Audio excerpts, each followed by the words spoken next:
is no more room in hell. The dead will start a podcast. Hello, everybody, and welcome to No More Room in Hell, number 71. This is Mike. Joining me, as always, it's Mr. Venom. What's up, Venom? Greetings and salutations, foreign horror lovers. Yeah, I'm tired as shit, but I'm alive and working, so I'm fairly happy. How the hell are you doing? All right, yeah. We're recording on a Friday, so it's cool going into a weekend that we are. I'm a little tired. I have a even stupider reason for being tired, just because we adopted these two kittens, and they find that in the middle of the night is a good time to try to jump on us and get attention. And like, this is the first couple nights it was cute, but then like I'm starting to realize like, why the hell am I tired in the middle of the day and like the afternoon? I'm like, oh, because I'm getting woken up every night. So yeah, but other than that, fine. Also with us, it's Derek. What's up, Derek? I'm okay today, I guess. I had my 50-pound dog punch me in the nuts earlier, but other than that, I guess I'm okay. Nice. So did anyone do anything on Halloween, or did everyone work, or what? I worked. I actually was off, but I just handed out candy pretty much. That's pretty much my excitement for Halloween.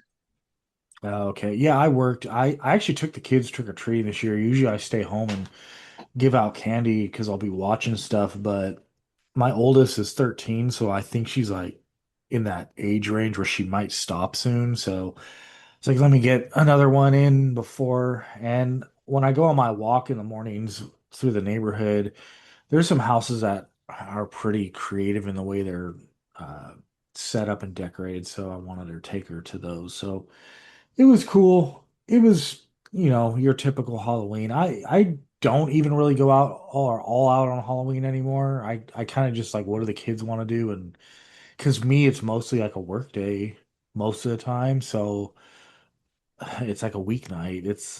And I pretty much watch movies when I can. And I didn't even watch, almost every year I throw the OG on Halloween. I didn't this year. I just put on Season of the Witch.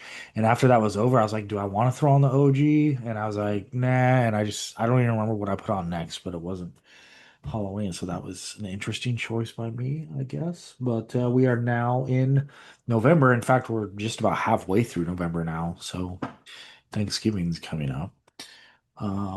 So yeah, I guess we can get into movies we watch. So Venom, what do you got up first? Well, I was going to talk about the probably one of the bigger releases over the last couple of weeks, but I know Mike seemed like he was excited to want to bring that to the table, so I'm going to let Mike take care of that one. And instead, I'm going to come in with my disappointment of the month. This is a movie that got a lot of festival buzz. It got a lot of a lot of that hyperbole marketing, one of the scariest movies of the year, this movie will mess you up, blah blah blah blah blah. And I should know by now that stuff like that is literally just hyperbole. I mean, when you've been watching horror movies as long as any of the three of us, an average disturbing movie isn't really all that disturbing to us. So my first movie I'm bringing to the table, and actually this will be the only movie I'm bringing to the table this week, as obviously with my October watches, being mostly, old favorites, and then just working my ass off as the holiday season started right after Halloween ended. So I really haven't had a chance to watch too many movies, but I do have a couple of series to talk about, which I'll bring to the table a little bit later. But for my first movie, my first and only movie, I am coming with Traumatica. This is, like I said, this is one that had a lot of hype around it, has a great poster, just a really cool, disturbing creature, demon, monster, whatever you want to call it on the poster. And but my friends, I'm sorry to report that this movie was just not that great. Yes, it has some decent gore in it. Yes, it has a mildly interesting story, but this movie just goes completely off the rails in the third act, and then the ending is so unsatisfying that it's probably not my most disappointing movie of the year. I'd have to review my list to see what that is, but I mean, considering that this one, it's an indie horror.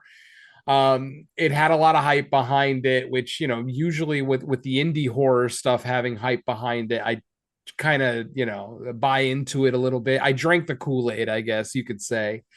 And my friends, the Kool-Aid was bitter because, like I said, I did not enjoy this movie. I think I might have enjoyed the first act. I thought the story setup was decent.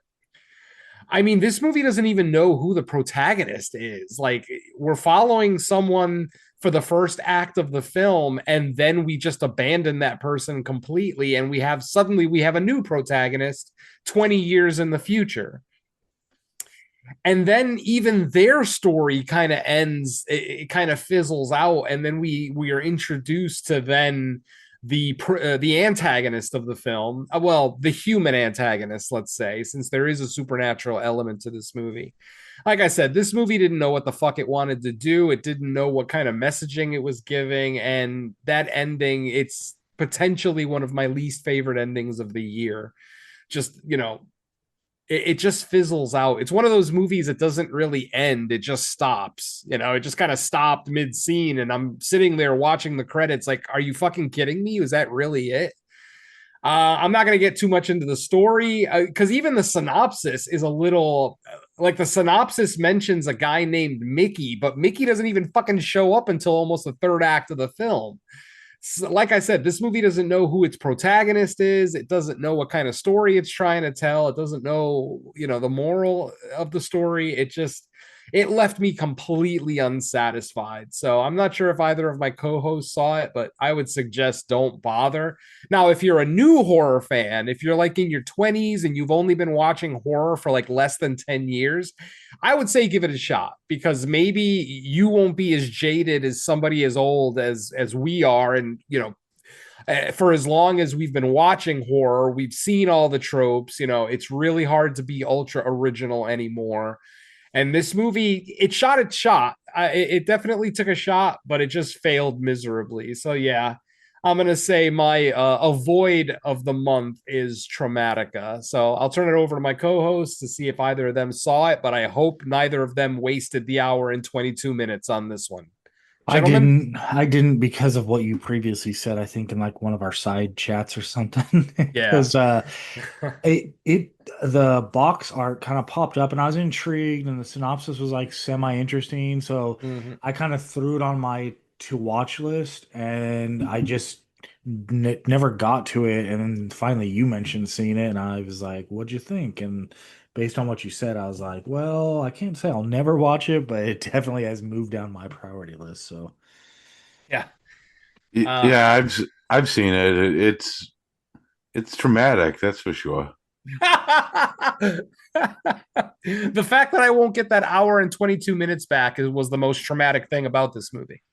I think I had to take a break when all the incest shit came up. I'm like, yeah, I can't watch this shit. Oh God. And that was like, yeah, that was like in the first or second act too. Like that was really early in the movie. Yeah. That element. I understand, it is a possession movie for those who don't know. It is a demonic possession movie. Yes, there is a fairly violent scene of incest in this movie, but ultimately, you can almost forgive him because he was possessed. It wasn't like it was him making the choice to do that to his daughter, but still, we as the viewer are the ones who were subjected to it. And this definitely didn't have like the charm. Well, the charm might not be the right word, but the flair of like an Old Boy. Old Boy has kind of some of the same themes, obviously without the supernatural element. But it's done just so much more clever and just almost classy in that movie. For a movie that's as violent as Old Boy is, to call it classy is a little insane. But compared to Traumatica, it absolutely is. So yeah, I could not get into this movie at all. I was checked out within. I'd probably say like 15 to 20 minutes. And the movie's only an hour and 22 minutes long. And usually I always say at least it was short, but when an hour and 22-minute movie feels like 3.5 hours, I think it's better you just avoid it. I did like the beginning on Tatooine though. On Tatooine. Oh man, that's funny. Uh, wasn't there? Oh, Sean Whalen, right? Because I was thinking about like Good Boy, obviously, an actual good movie from 2025 that also had a big name horror icon in there with Larry Fessenden. So when I actually saw that Sean Whalen was in this, I kind of got excited, but And nah, AJ man. Bowen. Actually, the AJ and Bowen part was actually probably the only scene I actually liked of the movie. It was the very beginning. Yeah, exactly. So Yeah. Unfortunately, yeah, folks, I'm gonna have to say, yeah, thumbs down on this one and avoid it. I mean, hell, if you're a 2025 completionist and you want to watch, especially considering the amount of hype that this movie had going in, maybe you want to experience it. Maybe you'll like it. I mean, it's almost a guarantee you'll like it more than I did because I didn't like almost anything about it. I mean, it's got some decent gore. But otherwise, gore in and of itself does not make a great horror film. So yeah, I would say avoid it.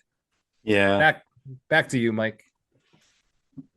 All right, what do you got up first, Derek? All righty. I'm going to be talking about it's kind of horror adjacent. I think you guys talked about it before. I think you guys did an episode of it on No More Room in Hell. I saw The Long Walk, uh, Stephen King adaptation.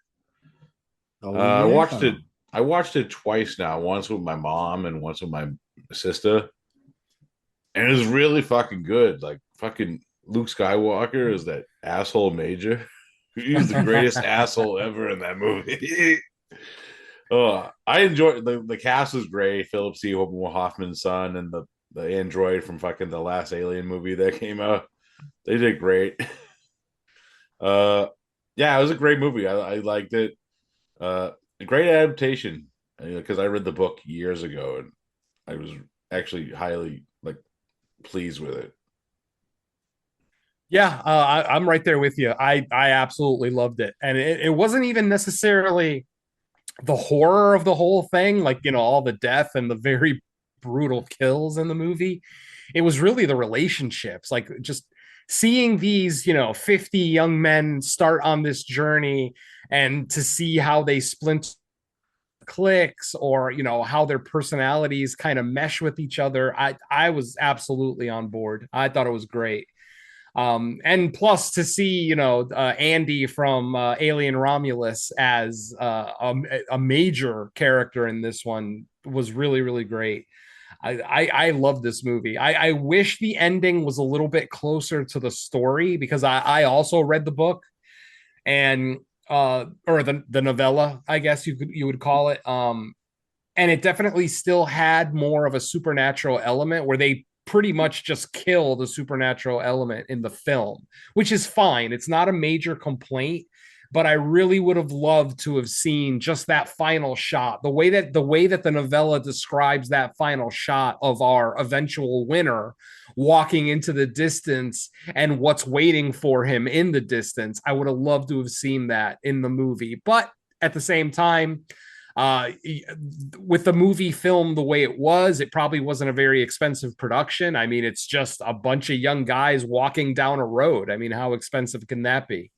So, but overall, I absolutely loved it. I mean, if it weren't for the monkey, it would have been my favorite Stephen King adaptation of the year. But I had so much fun with the monkey that I give that one ever so a slightly higher score. But I mean, if you're talking about just artistic filmmaking, performances, relationships, then yeah, The Long Walk is definitely superior.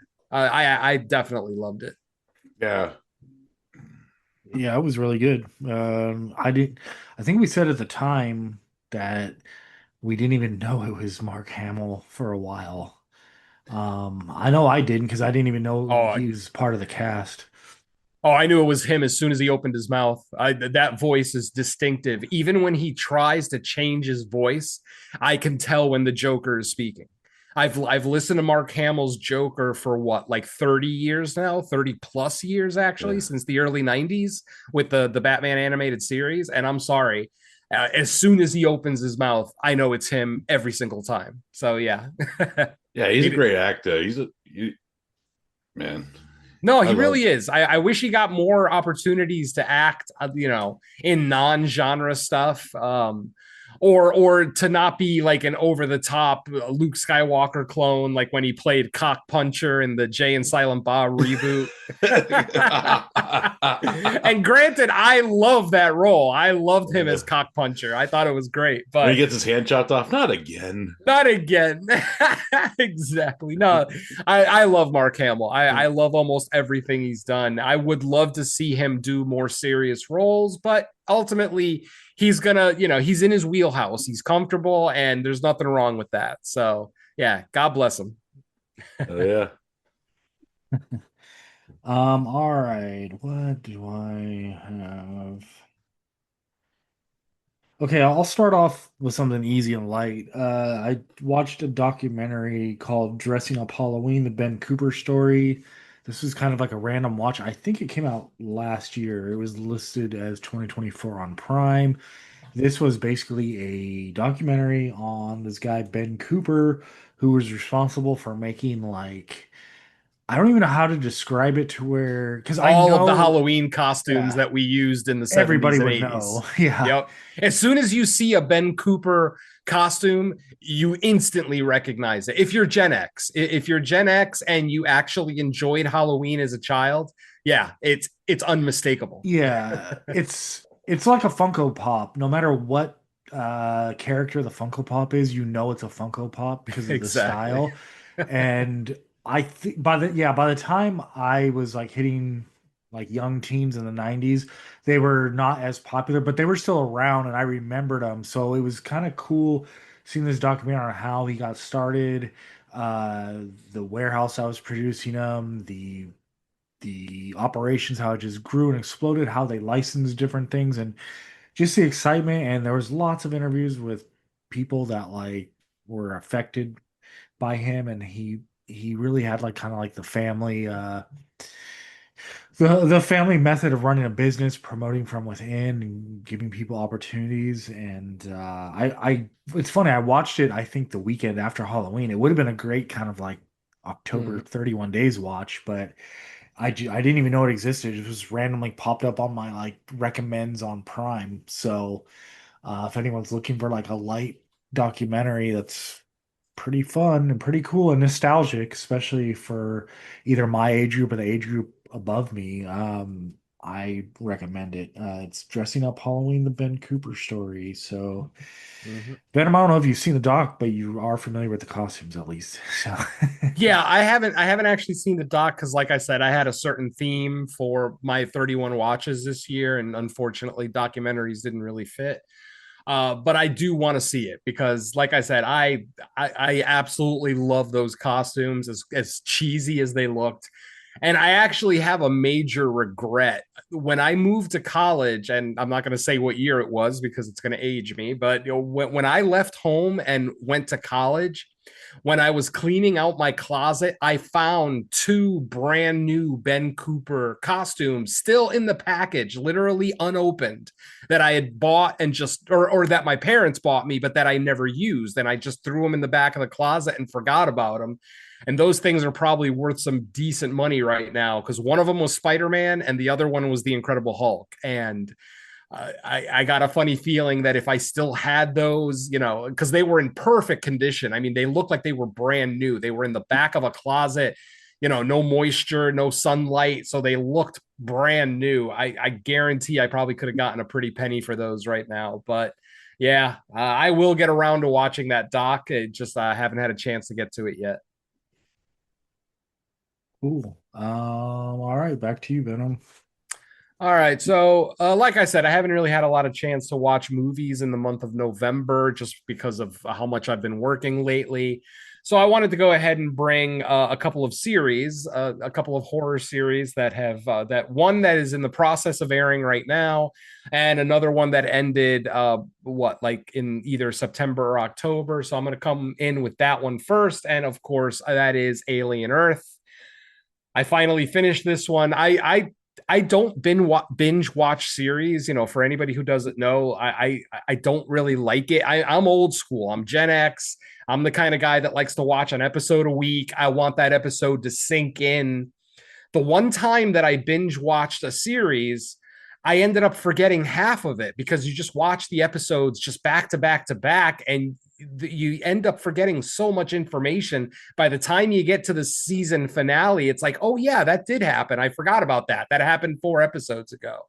So I purposely will watch my stuff, an episode a week, maybe even an episode every 2 weeks if I don't get around to it right away.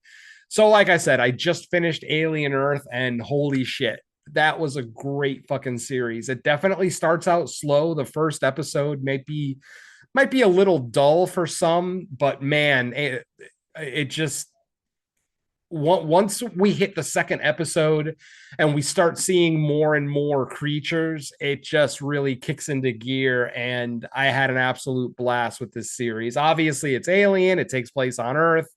It is a prequel to the Alien franchise, and I had an absolute blast with it. So I can't recommend it enough.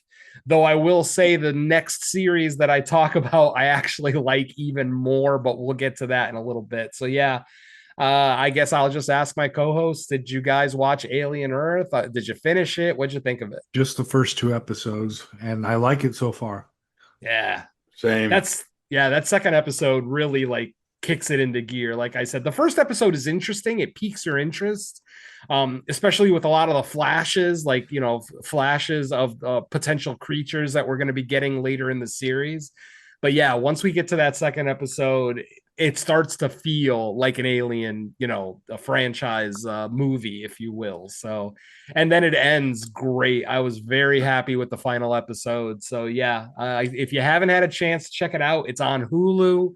I would strongly recommend it. If you're a fan of the Alien franchise in any way, definitely check this one out. I give it Yeah. two Timothy Oliphant eyebrows. I love it. It also has been renewed too. Yes. Oh, that's awesome. I didn't actually know that. I've been so just in the shadows. I haven't been able to keep up with news or anything like that. So that actually puts a smile on my face that we're getting a second season. So I'm happy. Oh yeah, man. Right, All Dave. right. I'm gonna be talking about my hidden gem of the whole like time I was watching movies during October. And that's a movie I watched on day two called The Snow Woman.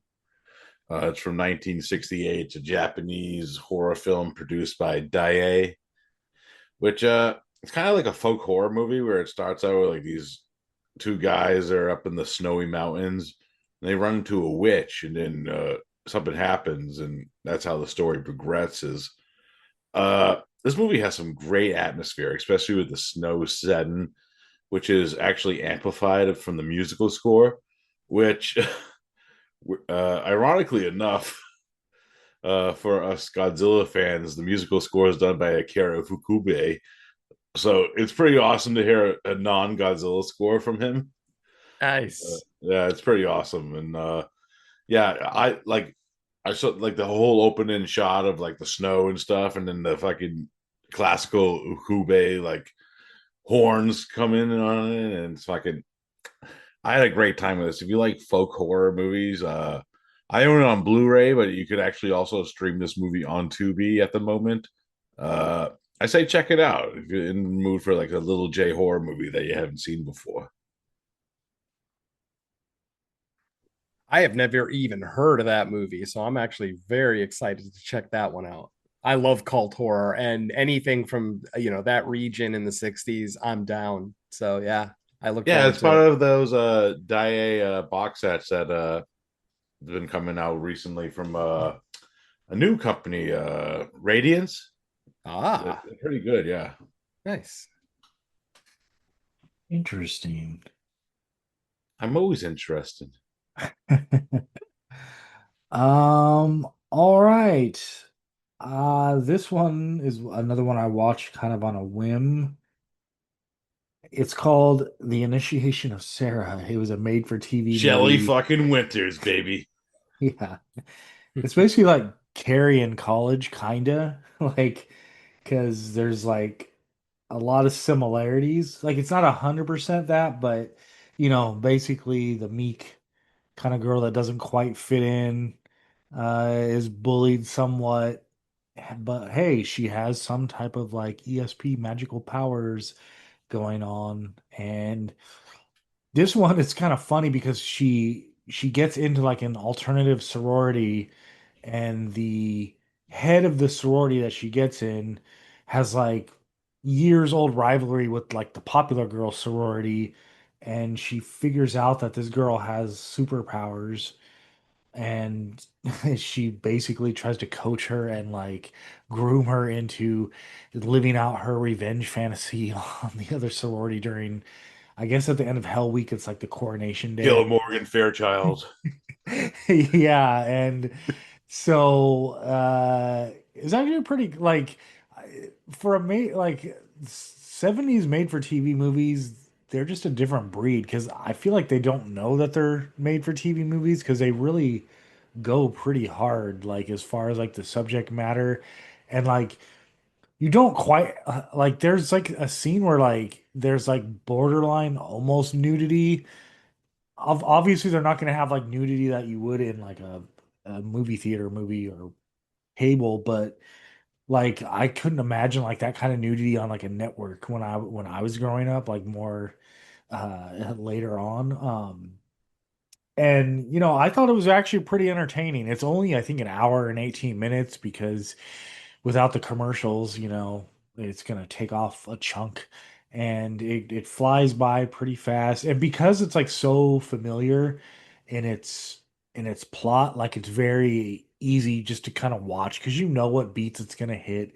There's nothing that much surprising. It's just a bunch of girls at college being catty, and it kind of has like well, I guess I won't spoil the end, but like we have kind of like the big confrontation and the outcome of that, and doesn't quite end the same way as Carrie, but it has like that build up. And so I would say this would make a good movie for if you're ever doing like a marathon of like rip-off movies where like, hey, the big hit, the big critically acclaimed movie comes out, and then in the wake in the next 5 years, there's like 10, 15 very similar movies. I think this would be like fun to do like a marathon with those. Even on this show, like if we ever did like a rip-off episode, this might Doing come one out well. today. What are you talking about? Really? Kinda, yeah, I guess so in No, some kind ways. of about it. Yeah. But yeah, so that's invitation. Sarah also currently on Prime. So back to you, Venom. All right. I really hope Mike is bringing the movie to the table that I skipped because I'm going to be mad if we don't get to talk about it. But the second series that I'm going to talk about is probably the one that most of us expect me to bring to the table. It's one that a lot of people are watching. It is, of course, Welcome to Derry. Now, at this point, there have been 3 episodes released. Episode 4 comes out this Sunday. I have only watched the first 2 thus far, but I am absolutely loving this. Like, whereas Alien Earth took a little bit to get going, this one, literally, the opening scene of episode 1 is just fucking pure nightmare fuel. I thought it was great. We get a great child death right at the beginning of the pilot. It really grabs you right away. And then as we meet, these new losers, if you will, I mean, it's not literally the losers club from the movie, but it is a new group of kids, and you kind of fall in love with them all right away, and the way that the series is actually connected to the Muschietti movies. And of course, Andy Muschietti and his wife Barbara are the creative team behind the series as well. Andy actually, I believe he directed the first 2 episodes too. So it feels exactly like that cinematic universe that we watched a few years back with It Chapter 1 and Chapter 2. Uh, Again, after 2 episodes, I absolutely love this. I literally am chomping at the bit for new episodes to come out. Not to say that I would have binged it if they dropped the entire season like Netflix, but I'm actually very happy that they're just doing an episode, 1 episode every Sunday. It's going to be a short one. It's only 8 episodes, which seems to be the norm lately. 8 to 10 episodes seems to be the norm. Obviously, me being Gen X, I remember when shows would have like 26 episodes a season, and now it's like Oh yeah. 8 to 10 is all you get. So, but after 2 episodes, I am absolutely loving this. I love James Remar in this. His role is spectacular. I love that we actually get to meet the father of one of the losers, and I won't say who, but yeah, it's actually cool that we actually get to see this. So there is connective tissue between the Muschietti films and this series. But God, I can't, I don't want to talk about too many specific scenes because there's some great set pieces so far in these first 2 episodes. Like I said, that first scene of the first episode gives us this great creature where at first you're just like, what the fuck is that? And then finally, when it actually does what it's intending to do, you're like, again, holy shit, what the fuck was that? So yeah, I absolutely am loving this series after 2 episodes. Long live Muschietti, because thus far I'm liking just about everything he's put his name on. So yeah, if you haven't had a chance to check it out, I mean, or if you're waiting for all the episodes to drop so you can binge it, I think the final episode airs right before Christmas. I think like a week or two before Christmas is the air date. But yeah, if you're like me and you want to consume them one episode at a time, go ahead and obviously if you have access to a Hulu account, or if you get FX on your cable. I don't know anybody who has cable anymore, but I'm sure there's people out there that still do. So you can check out new episodes every Sunday. But yeah, I can't recommend this one enough. Obviously, if you didn't like the Muschietti films, then you're probably not going to like the series because, like I said, it feels very similar. It's got that cinematic feel. It's got that that kind of sense of dread that's just come all over the town of Derry. It's so great. I can't say enough good things about it. So yeah, welcome to Derry. Check it out if you haven't had a chance to. I liked it. I like it so far. I think the CGI is a little wonky though. Yeah, I mean, you could tell that the budget isn't what a Muschietti film would be. Obviously it's a Hulu series, so you're talking about a fraction of the budget he gets for the movie. So yeah, admittedly, the CGI, as much as I love the creature in that opening scene, yes, the CGI is a little sketchy. Hey man, I'm still trying to forgive him for the Flash movie that he did with the fucking CGI babies. Oh God, I forgot about. Why did you remind me about that? Damn it. Yeah, I love how they set up that first episode. They kind of did a rug pull, and I thought it was crafted amazing. Part of the reason why like you always kind of want to watch these shows like when they drop if you can, because like it would be tragic to have that spoiled as far as like what happens. I'm liking the story. I'm liking the origin. Now I appreciate it because to me we're getting kind of the best of both worlds because it feels like the It movies from a few years ago, but it takes place years ago, like closer to like the The miniseries of the original Ed, book, like the which actual book, yeah. yeah, which I prefer like that setting. So to me, it's like a combination of like more modern looking, but the setting is an older time, which I really like. And I just think it's an interesting town. Like these small town stories, are That's just the world great. building for the Kingverse, like Yeah, Yep. you get actual other King characters from other novels in this show.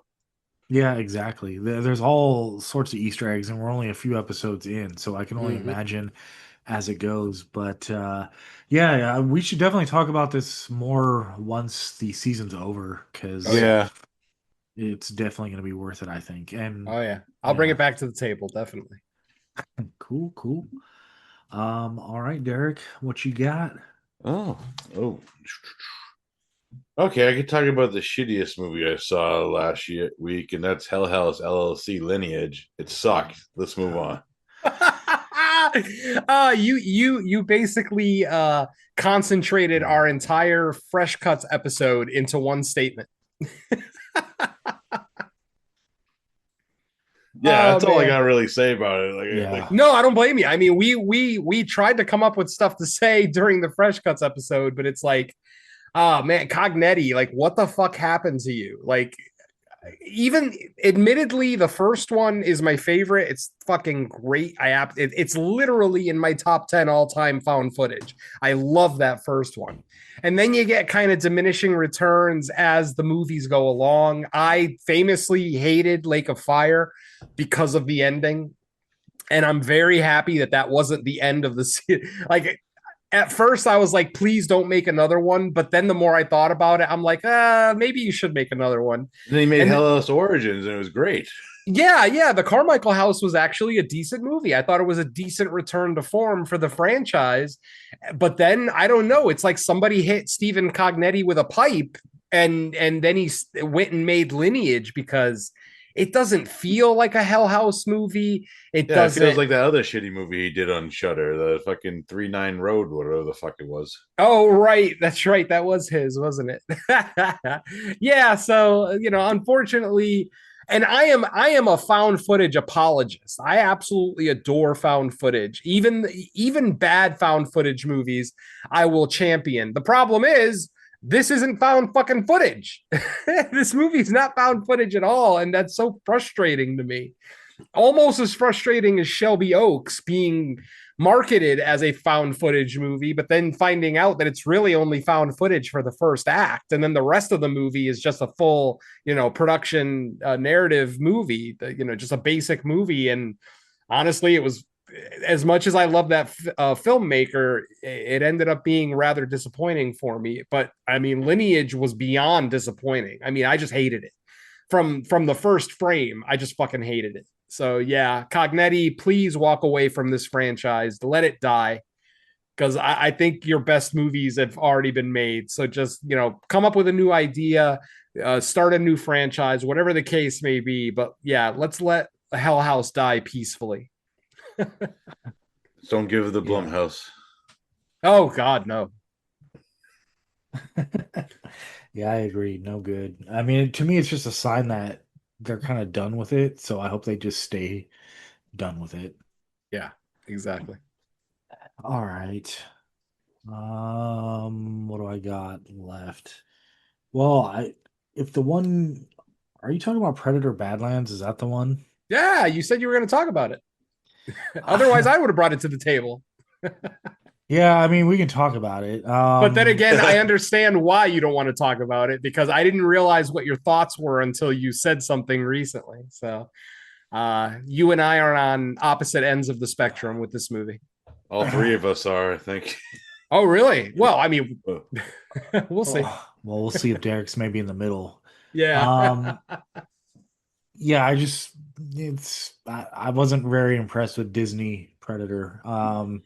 It was okay. Like I didn't di well, I can't even say I didn't dislike it. I was just underwhelmed. I'll put it like that. Yeah, if this was a Predator movie in a vacuum with no prior knowledge to anything Predator, I would be like, it's okay. It's an okay movie.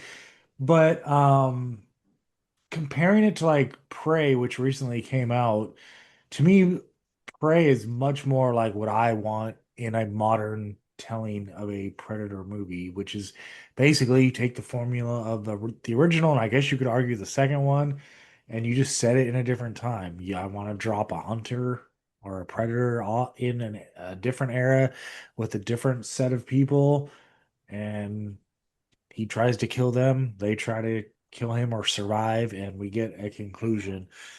Other than that, I don't need much nor want much. And while I wouldn't go as far to call the movie bad. I don't think it's a bad movie. I just think it's like a sign of when like properties are taken over by other entities, they mold it and shape it into very familiar territory that we can get out of their other properties, and it just feels like a Predator skin on a modern Disney movie. So I'll stop there because since it's actually one we've all seen, we're all And, probably going to have he's things to the say. and we also had the movie where they had Iron Man Predators before this from 20th Century Fox, so let's not go there. Yeah, I mean, well, I don't. Well, I mean, I only think there's really three good Predator movies, so like I'll complain about any of them. Well, not all of them, but Wow. well, and the animated one I actually what Killer of Killers was it? Mhm. I did like that one a lot too. But other than that, I'm not really a fan of this franchise. But whoever wants to go next, go and we can settle our differences. All right. Well, since I'm on the complete opposite end of the spectrum from Mike, I'll go next. I disagree with every single word that Mike just said about Badlands because I fucking loved it. I had an absolute fucking blast with this movie, and the surprise of this movie was Elle Fanning. I am not a big fan of the Fanning sisters in general. They don't really do a whole lot for me, but holy shit, did I absolutely adore her in this movie. I fucking loved every word coming out of her mouth, her attitude, her obviously since she plays the type of character that she plays, and I don't think if anybody's seen the trailer, I don't think it's that much of a spoiler that she is of course a synthetic.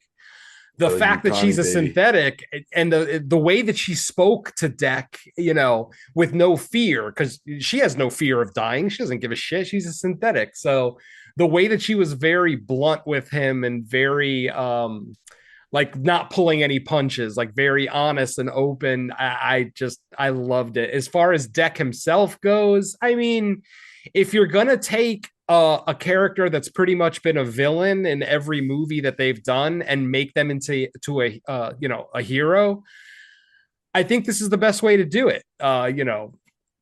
Having this kind of family squabble at the beginning. I don't want to get too much into the story, obviously, since it is still in theaters, and I still do recommend people go see it.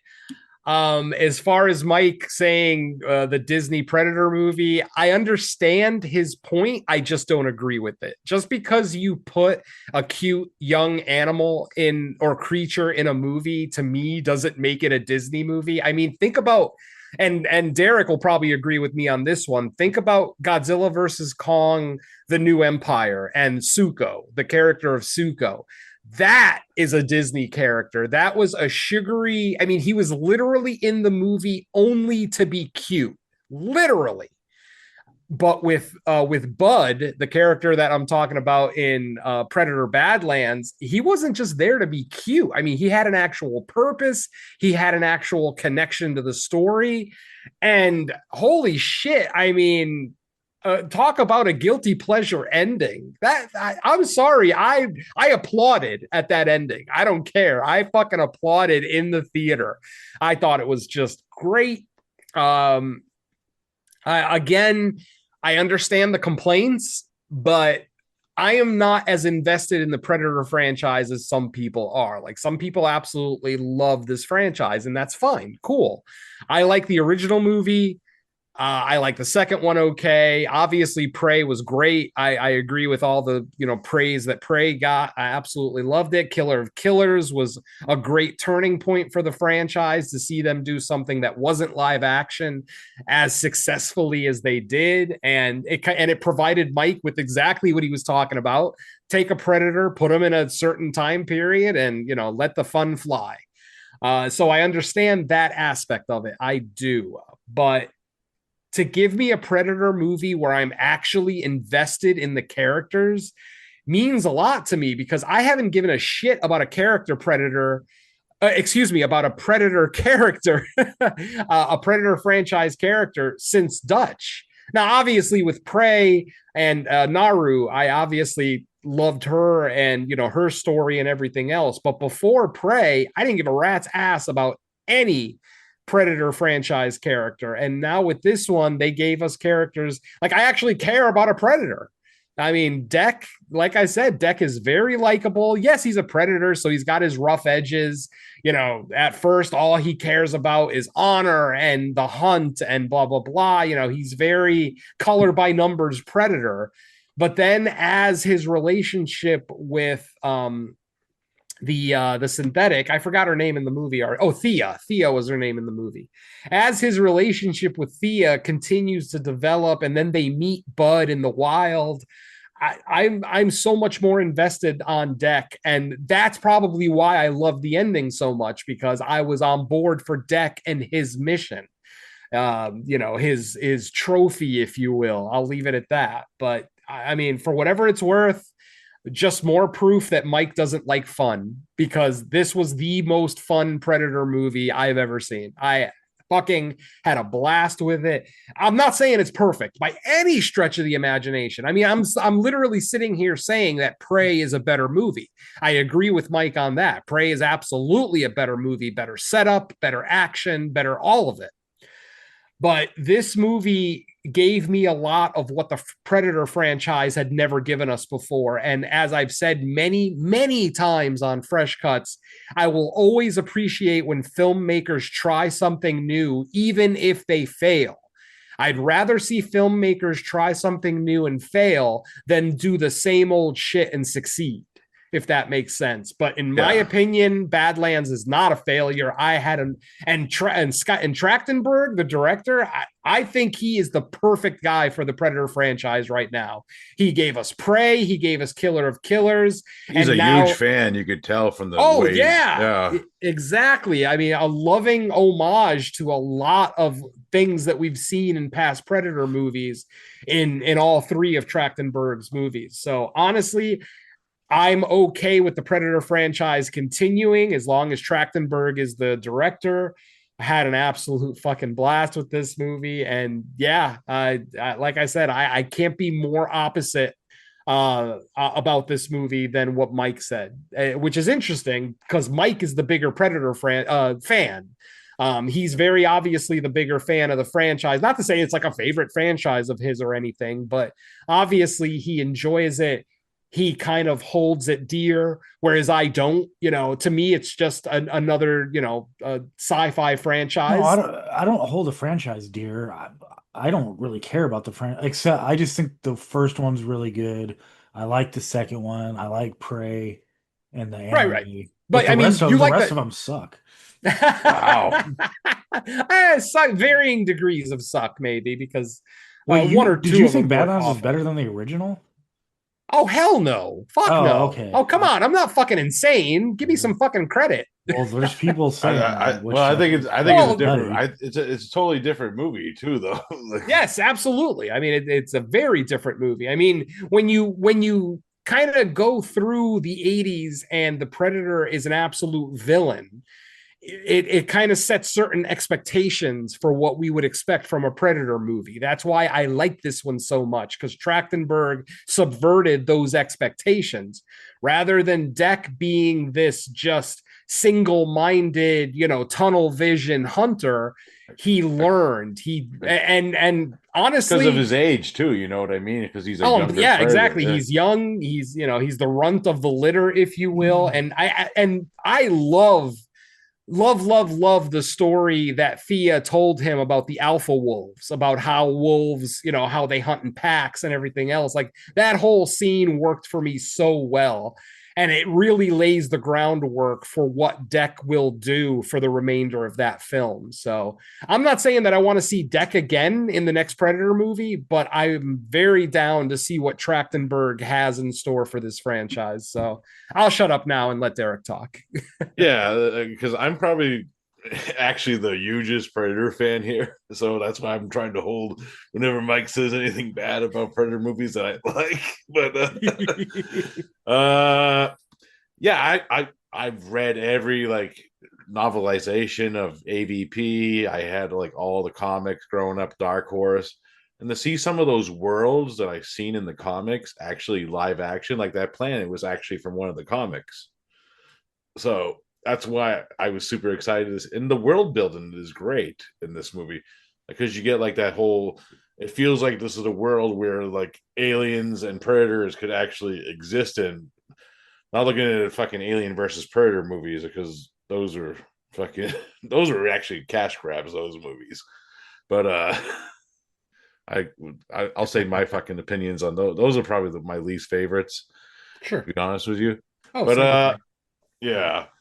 And that Shane Black one was kind of disappointing too, but Yep. there's a lot of stories about that one. But yeah, predators are after autism kids. Come on. What the fuck? But yeah, I just love the world building that this movie did for me as a huge fan of the franchise. Ever since I seen Predator 2's ending, I kind of wanted like this kind of story from a Predator movie, and to see it for once live action, because I only got it in like novelizations and comics before, is kind of great. And you could tell, like, hey, he probably thought the same thing when he was a kid reading the same comics. You know what I mean? Mhm. You know, I but and I actually love that. Um, Aside from the Alien versus Predator movies, we now have solid confirmation that yes, Alien and Predator do take place in the same universe because of the inclusion of a certain company in Predator that we all know and love or hate from the Alien franchise. I love that it's now canon. It's just that's it. Aliens and Predators exist in the same universe, and without having to stick an alien in this movie to do that, because that's what I was worried about. I was worried that there was going to be a post-credit scene like with a face hugger or something stupid like that, but no. Oh, it's coming. Don't worry. Shut up. Disneyfication, just like I said. Oh God, here he goes again. God. and and me hating the Alien versus Predator movies, I actually do want to buy the Pred Alien fucking Funko Pop that they Oh hell announced. yeah, I've already got it pre-ordered. Fuck yeah. That and Pumpkinhead, because I've been waiting for a Pumpkinhead pop for literally like 15 I might years. buy So two and have them fight each other. yes, awesome. And there's plenty of Predator pops. There's at least 5 or 6 different Predator pops. So Dude, imagine Predator versus Pumpkinhead. That should be the next movie, Dan Trachtenberg. Right oh, now. actually, I would love to see Trachtenberg just reboot Pumpkinhead. Honestly, I mean, I love Pumpkinhead. I don't talk about the sequels because, well, they're not worth talking about. But the original Pumpkinhead, Stan Winston's only film that he directed himself, I fucking love that movie. It is Dude. cheesy, it's silly, I understand. It's not like a top tier creature feature by any stretch, but it at the time it hit it checked off every box for me. I fucking loved it. To the point where I almost got a pumpkin head tattoo, but I thought better of it and got Jason instead. I have like 15 Pumpkinhead shirts. It's like one of my favorite movies. Ah, so good. The first Even one the rules. witch. Ed Harley. Ah, I love the witch. Hell yeah. I bought the 4K. It looks really good. I love Oh, it. nice. Yeah. I have like 5 copies of that movie.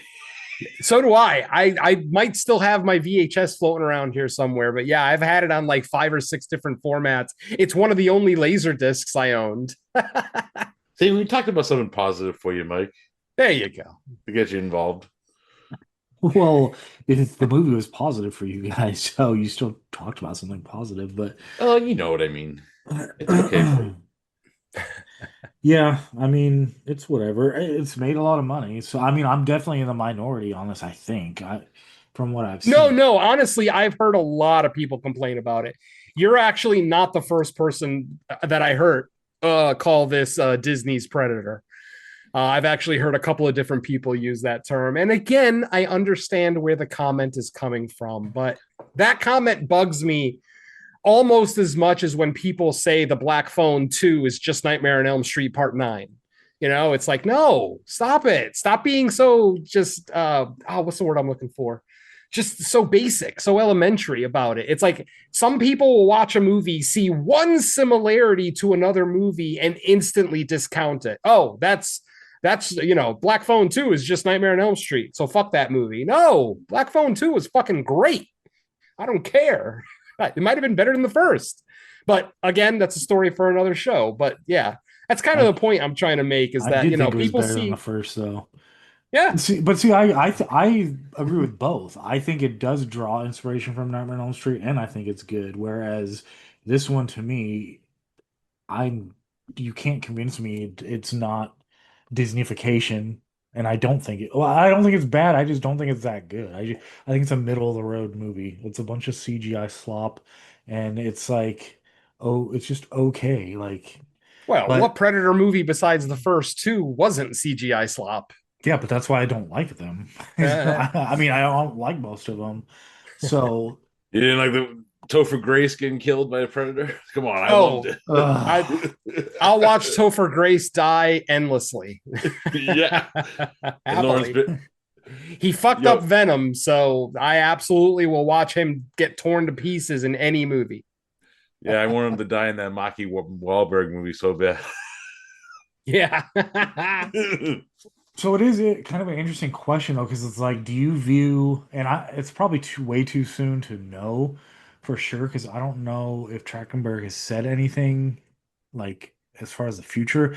Do you No. think this is like a one-off or a pivot in the franchise for like, Uh I uh, mean, I think Trachtenberg is going to just try different things. I don't think if he if he reads all the comments and all the reviews of people, saying negative things about it, I don't necessarily think that he's just going to go back to the original formula just to appease the fans. I think he's just going to try something different.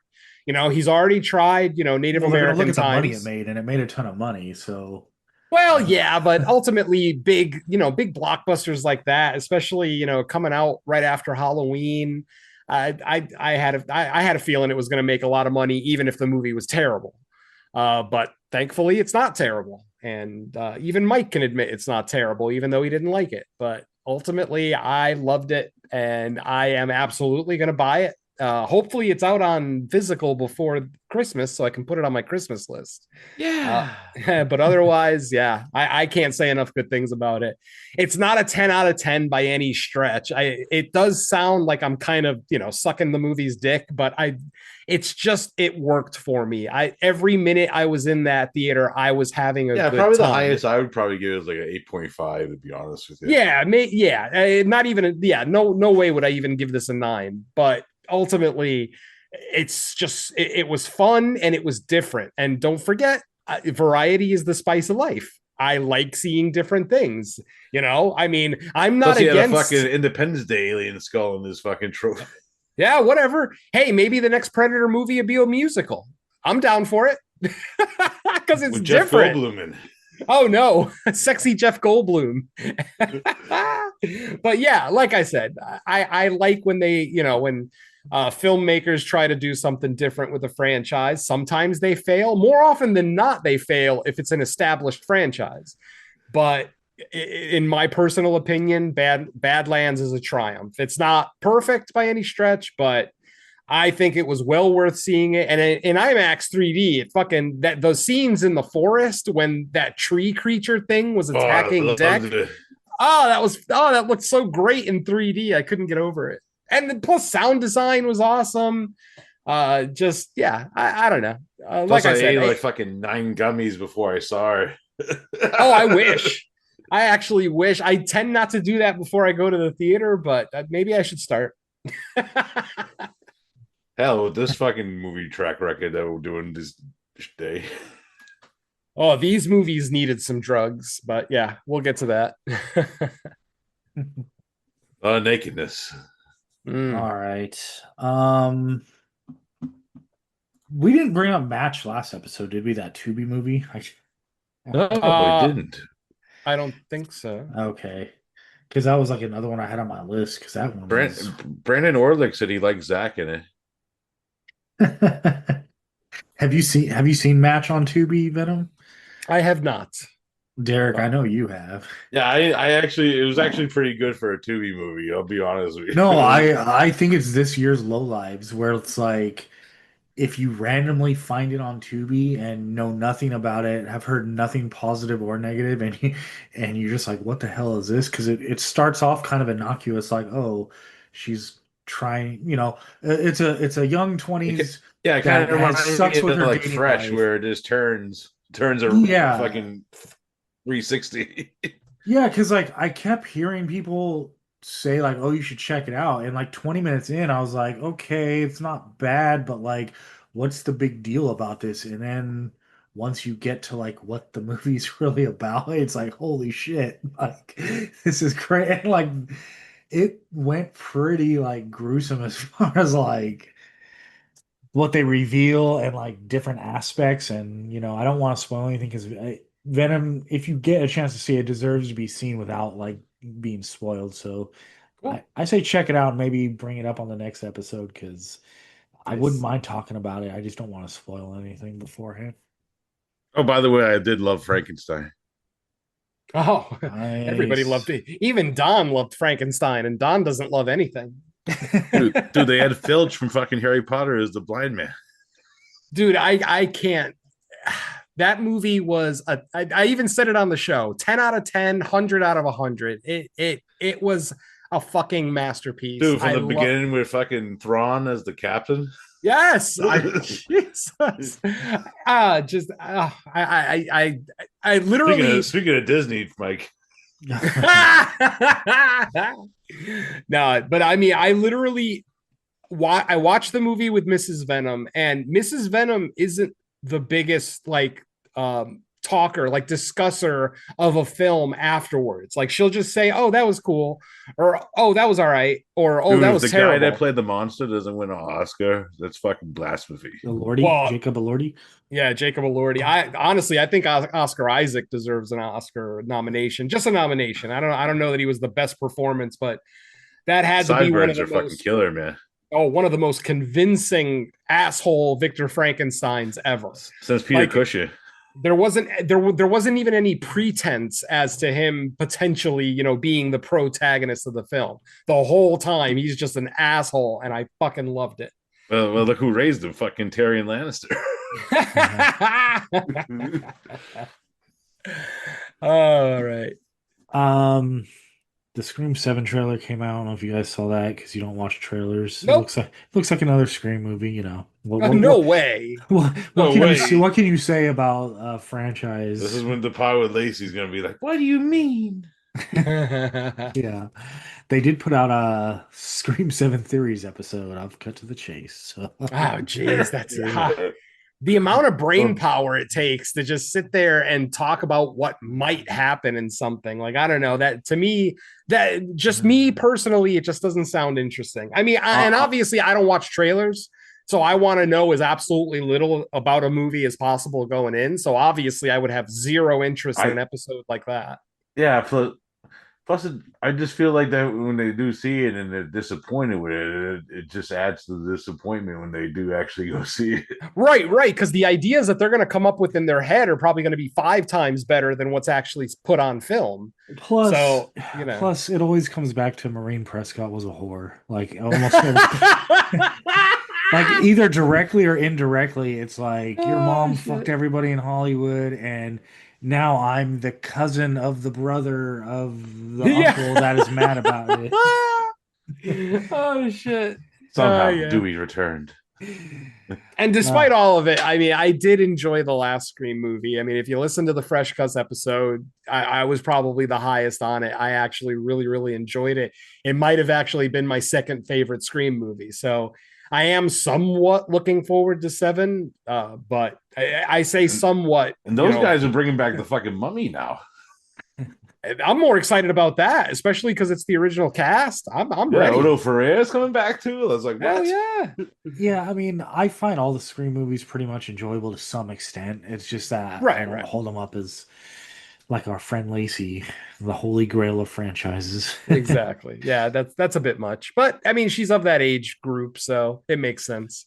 I mean, she's not the only 90s kid I know who thinks Scream is the best horror movie ever made. So I'm not going to put too much against her for that.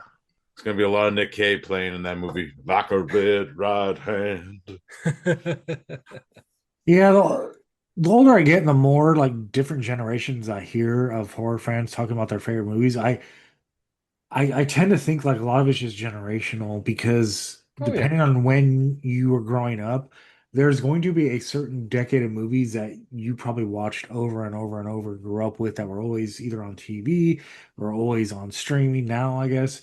And because your love of movies tends to cultivate over years. Like there's a lot of modern movies that I absolutely love, but whenever I sit down and think off the top of my head, what are my like top 10 or 20 favorite horror movies, rarely is a modern movie on there. Not because I don't love them, it's just because my love of movies are the ones that I've watched like 30 times and yeah, fucking I don't Labyrinth. really rewatch a lot of movies. Well, I'm a little bit different. Like I mean, like Mike, I appreciate modern horror, but I how can I put this without sounding pretentious? I recognize brilliant horror, and whatever time period it comes out in, I'm gonna recognize it. There are actually two movies from the 2010s in my top 10 all time. So I like I said, when I see something that What hits, are they? Hereditary and The Witch. Oh, see, Uh, yeah, if okay, those are definitely like if I was to say mo like what modern horror movies would be there, those would be the two. So like I agree with you. I do revere those movies. And like if I depending on if I had a specific criteria, I can't say they wouldn't. I'm just saying like when I kind of spitball off the top of my head, it's like I always kind of revert to movies that I've just seen so many times. I know like the back of oh my sure, hand when I think of love for the movies, because to me, love to me is almost like you're almost got them on repeat right. all the time, and it's just hard for me to do that with modern movies because I don't have time like I used to just watch movies over and over again. Sure, sure, sure. I mean, well, that's the whole nature of comfort food. Certain movies are comfort food for us, either because we watched them when we were young or they just kind of spoke to us at the time period that we saw them.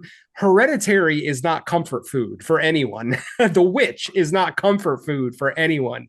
These are, hardcore, fucked up movies. Definitely more Hereditary than The Witch, but still, it's just one of those things that because even though Hereditary is solidly in my top 10 all time, it's not something that I reach for to watch very often. Like I'll throw in Return of the Living Dead way more often than Hereditary, but Return of the Living Dead is barely in my top 30 all time.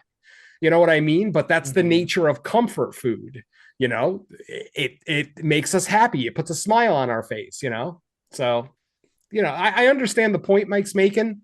I try to recognize that in myself. I try not to be that guy that's just going to be Mr. Nostalgia. I suffer from nostalgia just like everyone else does, but I try to appreciate the modern. I mean, even with like metal, I don't listen to as much metal from the 80s as I used to. I mean, I listen to a lot more modern stuff than classic stuff when it comes to metal. And when it comes to movies, same thing. I try to watch more modern stuff, especially stuff that I've never seen before. Because you never know when you find that diamond in the rough, that, like the sadness, like this. If it weren't for Don and Nelly, I might not have even known about the sadness. And that's potentially a top 5 zombie / horde movie all time for me. I fucking love the sadness. It was my number one of 2022 by a mile. So, like I said, hopefully that didn't come off as pretentious, but like I said, I try to recognize modern stuff so that I just don't turn into that old guy that's like, if it's not from the 80s, it sucks. Yeah. Yeah. Speaking of 80s, Speaking of 80s, fucking Robert Englund just got his star on the Walk of Fame. And I almost got Hell to go, yeah. but I could have gone, but I ended up having to work. Like a buddy of mine that I used to work with at a previous job actually called me asking if I wanted to go with them. And I would have gone if I didn't have to work, but I couldn't make it, sadly. And it was on Halloween, too. How fucking great is dude, that? I cried when he put the glove on. Yep. Shows and all of his co-stars kind of Yeah, showing that was up. I mean, that awesome. was awesome. I know Kincaid was there. Yo, Freddie, I'm here. yeah. Oh shit. Yeah, the pictures of all like his co-stars being there with him was pretty cool. Yeah, I mean, way more people showed up for him than for Carpenter. Like when Carpenter got his star, it was like Jamie Lee showed up, Kurt Russell, like maybe Keith one or two David. others. Yeah, Keith David, but I mean, it seems like for Freddie, like half the people he worked with came out. Well, Carpenter's kind of salty old man now. You know what? I love Carpenter, and I don't care. Let's talk about that because it's a hot take that I know I a lot actually of wrote it. I people. actually wrote it in my notes about his Perfect. answer. For those who don't know, John Carpenter recently had a Q&A at a horror con, and he was asked about modern horror, and he talked about some of the movies that he just doesn't like. He talked about very negatively about Rob Zombie's Halloween movies. But the biggest hot take that people took out of it was the fact that he hated The Substance.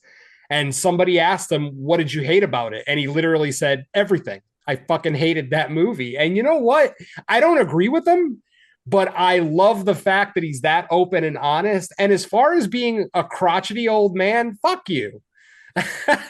Just because somebody has an opinion doesn't make them fucking crotchety. All right. I mean, when I was 20 years old, I hated Maximum Overdrive. Was I crotchety or did I just hate a movie?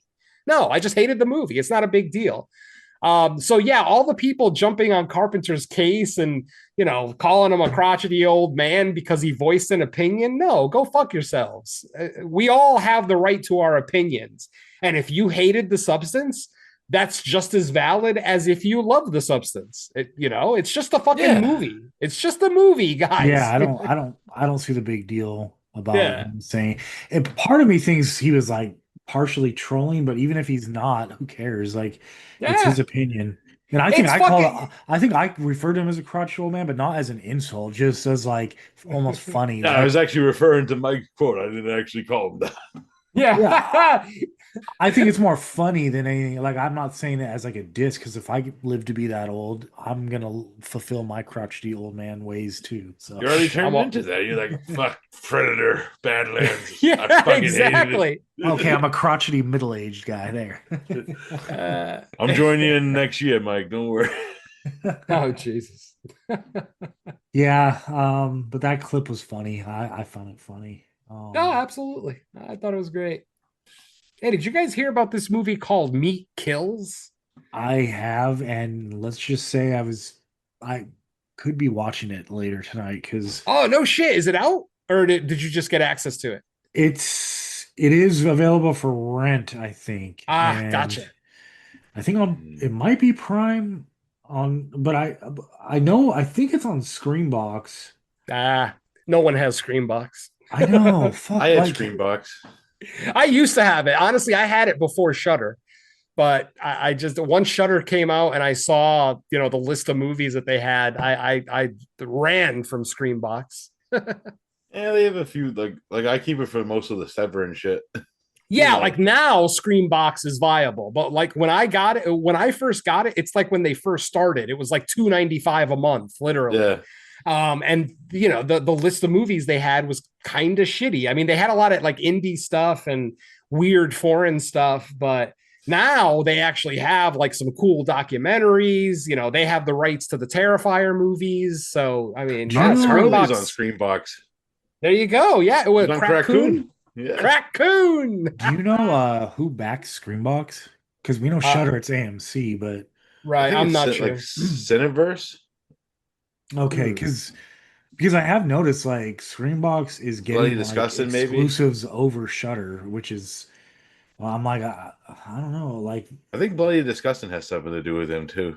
probably that would make sense because I haven't seen much of their stuff on Shutter lately. So It's no, it's Cineverse. They used to be known as Cinedyne. Yeah. okay, Yeah, so I mean, I yeah, don't know what that entails. Let's see. Cineverse Core is the current owner of Screambox. They acquired it in 2021. Blah blah blah blah blah. Yeah, there it is. The service is managed with the help of Bloody Disgusting. Yeah. okay. So yeah, See, I know my shit. there you go. Well, yeah, that makes sense because like you'll see like Dread Central producing and Bloody Mhm. Disgusting producing, so now we know like where their Yeah, those movies most of the are going. all like Terrifier 2 and 3 are on there. Yeah, That makes yeah, sense. and the Yeah. documentary, the Art the Clown doc, I think is Yeah. on there too. So yeah. Oh yeah. Well, Oh. Shutter better keep The Last Drive-In forever, or else I might have to give Screenbox a shot over it. Who knows? Yeah. By the way, I mentioned Meat Kills for the listeners who don't know what the hell we're talking about. It is the first movie. It's the first Dutch horror movie to ever receive an NC-17 rating. And from what I'm reading about it, it actually earns It's its called Meat NC-17. Kills. Meat Kills, yes. Meat Kills, and it is a 2025. Yeah, it's brand new. So I will definitely be checking that out. You know how I love the gore. So, of course, I'll And be there. on You had me IMDb, at the Dutch. categories are Dutch, splatter horror, and horror. So, well, You had me at Perfect. Dutch. Uh, Dutch from Predator. Dutch chocolate. right? Yeah, man. Dutch is, we're saying Dutch a lot this episode. Yo, stick around. Get to the chopper so I can watch meat kills. Ready to talk about naked black guy Oh God, can we? and rape guy? Oh, you mean for the show? Because No, just in general. Let's talk about naked black guys. and naked black bald girls. Oh man. Well, that said, we'll be right back with Venom. What are the movies we're talking about today? All right. So just to give a little bit of a caveat to this, a couple of months ago, for those who don't know, I love lists. I love like list podcasts, lists, YouTube videos, things like that. Any kind, not just cinematic ones, but just, top 10 toppings for your hot dog, so, like I love list shows. And I watched one a couple of months ago, which was called Top 10 Lesser Known Foreign Horror Remakes. And a lot of the movies on the list were definitely lesser known to me because I had probably only, of the 10 movies on the list, I think I had only seen like 4 or 5 of them. So I decided to go ahead and grab a couple of the movies that I've never seen before and kind of make this a theme of foreign horror remakes. So we're going to be talking about, and both movies are coming to us from 1980. So you could kind of say that's like a sub topic for this episode is 1980 movies. But the two movies we're going to be talking about is coming from Spain and director Jess Franco. It is El Canibal, or also known as Devil Hunter in this country. And obviously, based on the title El Canibal, you can kind of tell that it is Spain's answer to Cannibal Holocaust. And then the second movie we're going to talk about stars a very familiar face to us genre fans, Mr. David Hess. And it is The House on the Edge of the Park, which is basically Italy's answer to The Last House on the Left. So this is our installment for Italian Horror Month, I guess. Yeah, and you know what? That was completely accidental because I wasn't even thinking about the fact that it was. So both movies technically have ties to Italy because Cannibal is obviously like Spain's remake of Cannibal Holocaust. So yeah, El Canibal, also known as Devil Hunter, and The House on the Edge of the Park will be our feature reviews for this one. Get ready for a lot of rape, guys. Yum, yum. It's time for a tasty and refreshing snack.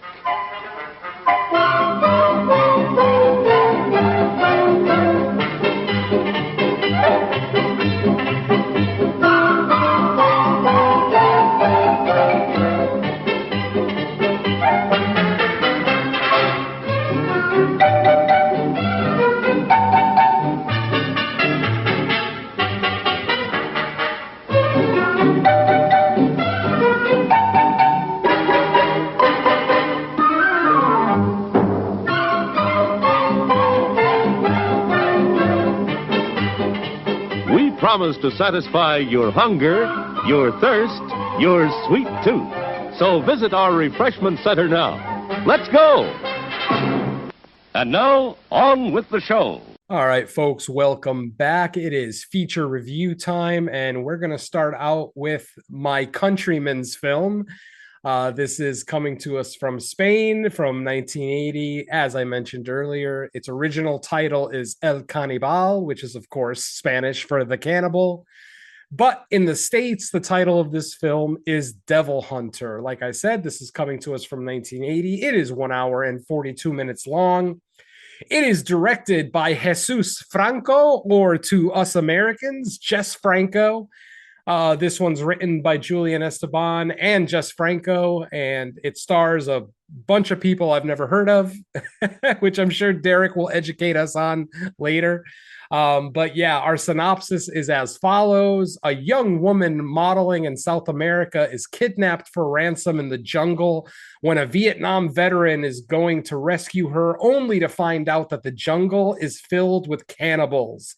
That is an incorrect statement, is it not? It says filled with cannibals.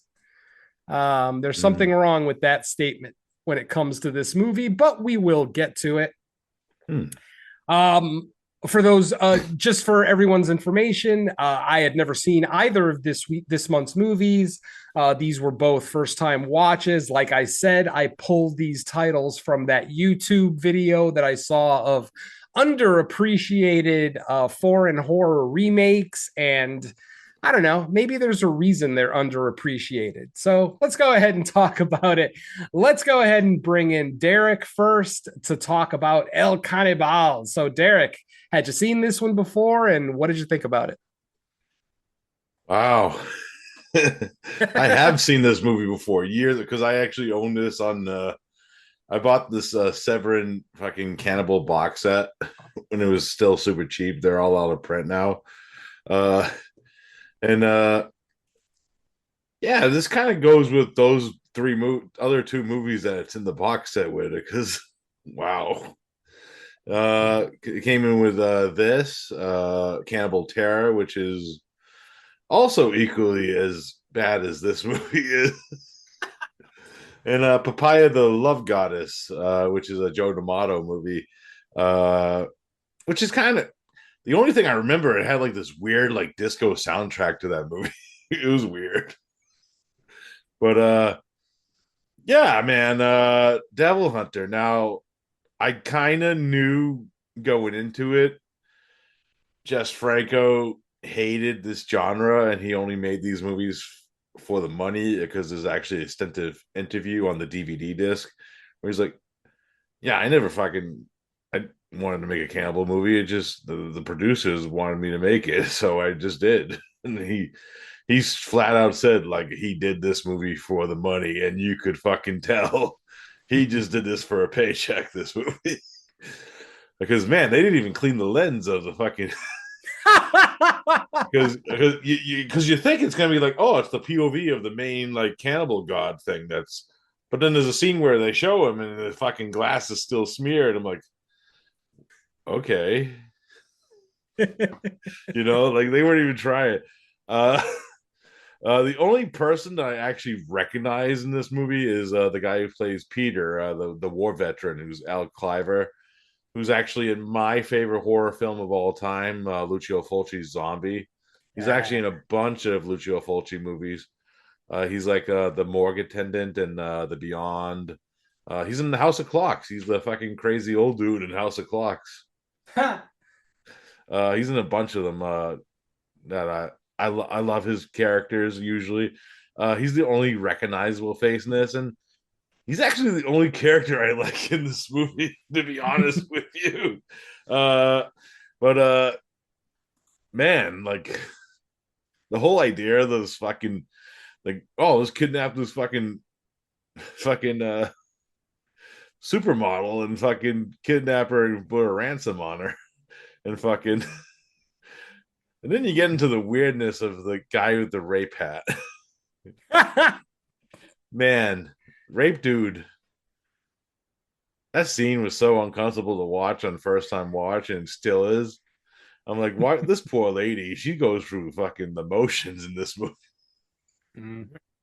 And yeah, like both of these movies, like if rape's not your thing, don't watch them, because and I can actually admit that I do not actually like watching rape on film. It's kind of like that weird, like most real thing that could happen in these type of movies. And I don't like I Spit on Your Grave. I can't watch those movies. Those are not feel good movies to me. In that sense. And same with these two movies. Yeah, it's fucked up, and there's a lot of nakedness that goes around, and in the right like circumstances, the idea of like this cannibal god could work in a movie. It's just not this movie. and the climax is fucking hilarious, because you just have this naked black dude, his dick hanging out, battling Al Cliver on a cliff, and they have like these weird sound effects, like it's like a kaiju match in a way. It's fucking weird.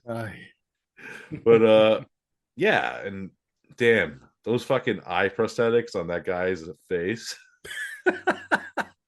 Yo, they just glued 2 coconuts and just fucking glued them.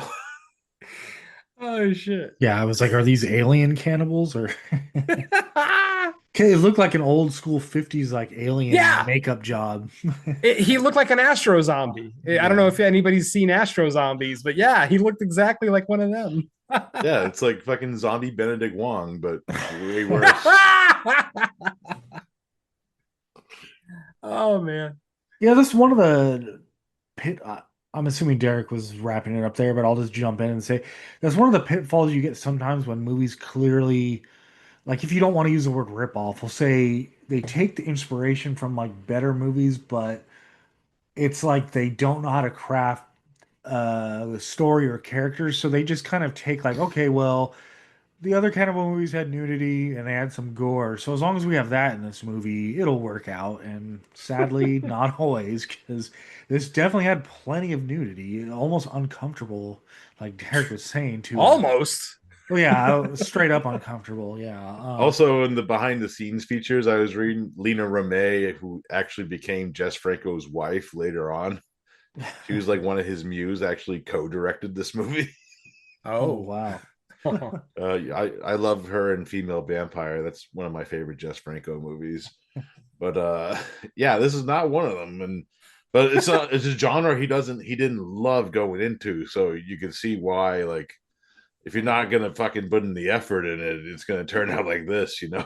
Yeah, it just felt like they had lack of an idea for like a fleshed out story, no pun intended, being a cannibal movie, but because it seemed like a lot of the reels were just like repeating the same scene over, like in extended versions of the same scene, going back to the same thing over and over. Actually, when I posted watching this movie, the director of Psycho Ape does like this series on YouTube, rainy Saturday afternoons, and he did a Mhm. video on this. The video is way better than this fucking movie. It would almost have to be. Yeah, but almost make it good for like riff tracks or something. If you haven't watched that yet, watch it on the he sent the link in my fucking in my post. It's fucking Nice. hilarious. Yeah, I'll check it out for sure. All right. Well, I guess I'll jump in here since I'm the one who forced my co-hosts to watch this movie. Yeah, I did not enjoy this. The first striking thing that bothers me is that the movie is called El Canibal, the cannibal, yet the cannibal is like the secondary story in this movie. The main story is the model being kidnapped, being held, for ransom, and the whole situation with the money exchange and everything else. It's like that was the main part of the movie. And then the stuff with the cannibal was just the B story, if you will, and you can't call it the cannibal and then make the cannibalism stuff secondary to the film, to the rest of the film. It just doesn't make sense to me. I understand it's 1980. Zombie movies and cannibal movies are very hot, obviously, mainly because of Italy, but, the US is jumping on that bandwagon as well with Dawn of the Dead in the late 70s.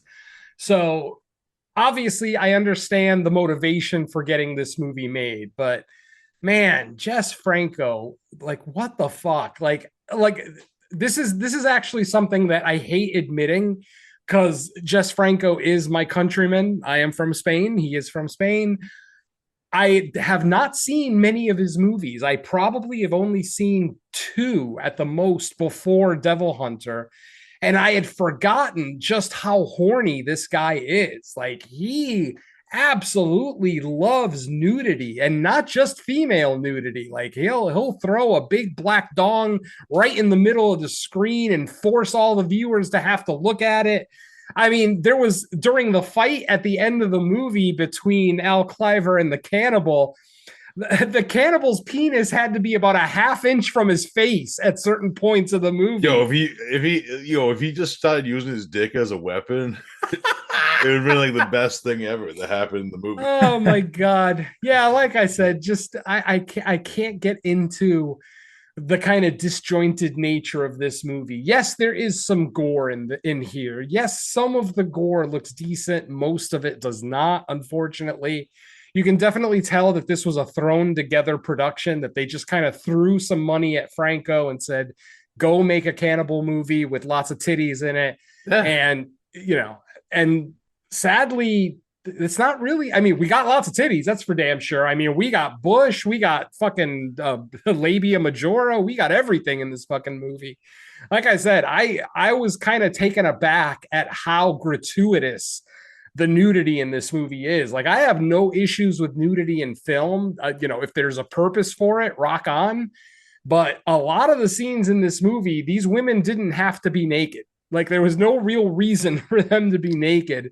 And like I said, some of the shots, like close up beaver shots, it's like, what is that? Like, who is that for? Other than the 14-year-old boys that are watching the movie.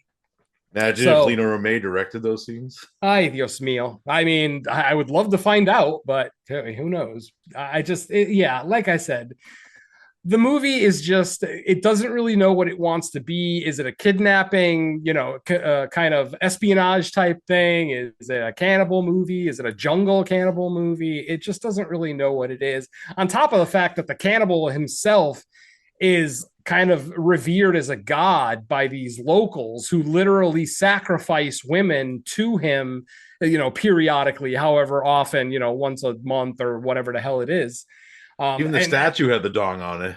Yeah, that's right. Even the statue had the bug eyes and a dong on it. I couldn't get over it. But yeah, like I said, folks, this is one that I can't really recommend. Whether you're a fan of kidnapping espionage movies or cannibal movies, there's not a whole lot going on here. There is a very, I wouldn't say a disturbing rape scene, but it's odd. Like, it leaves you scratching your head. Like, you're wondering, like, how does the physics of that rape scene work? But again, raping a tied up woman in that position, I don't know, whatever. 70s sex in cinema was always weird. Like, it never really looked like they were actually having sex. It looked like they were more just kind of rubbing their pubic areas together in a perfect vertical, like not vertical, in a perfect horizontal position. And, anybody who's actually ever had sex knows that ain't how you do it. So anyway, point is, I could not get into this movie at all. It saddens me that this is a Spanish horror film that lacks in horror. It lacks in suspense, atmosphere, tension. I mean, like I said, other than the gratuitous nudity, there's not really a whole lot to talk about with this movie. Like Derek said, we get our confrontation at the end. The cannibal ends up falling off a cliff, landing on some rocks and dying. And that's the end of the movie. Did you notice his eyes went to normal when he died? Yes, that's right. I actually have that in my notes, that after he died, his eyes looked normal. I'm wondering if that was a mistake or if that was a purposeful choice, that the cannibal reverts back to human after he dies, kind of like a werewolf type thing. I don't know. Or it was just a fuck up on the cheap production where they were just like, fuck it. He doesn't need his buggy eyes. Yeah, the rest of the movie, that's like the one thing that you can't think too hard on it, because you're like, does this have meaning? Exactly. Right, we're over budget. We're not fixing this. Yeah. I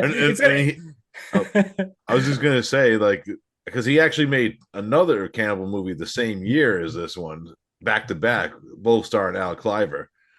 That one was released by Blue Underground under the title Cannibals. I think Vinegar Syndrome released under a different title recently. I haven't seen that one, but I heard it's just as fucking bad. Oh man. And then Devil Hunter too. Even the title, like, that doesn't make it. Who's hunting a devil? Nobody's hunting shit. They're trying to get a kidnapped model back home. It's a weird I title. actually reviewed this movie during Video Nasties Week on Body Bags. That was the old YouTube channel I was a part of, because it is actually one of the Video Nasties, and it's probably because of that fucking cover art that I showed you, but yeah. It's probably more because of the nudity than the gore, because like I said, there is gore in here. There's a couple of decent scenes, like, when the woman who's kind of orchestrating the whole thing, the kidnapping, I think she's like acting as like the model's agent at the beginning of the movie, but then she's like in a relationship with Rape Dude too, which is exactly, yeah. Like, her death was actually pretty juicy, her chained up to the wall of that cave and blah, blah, blah.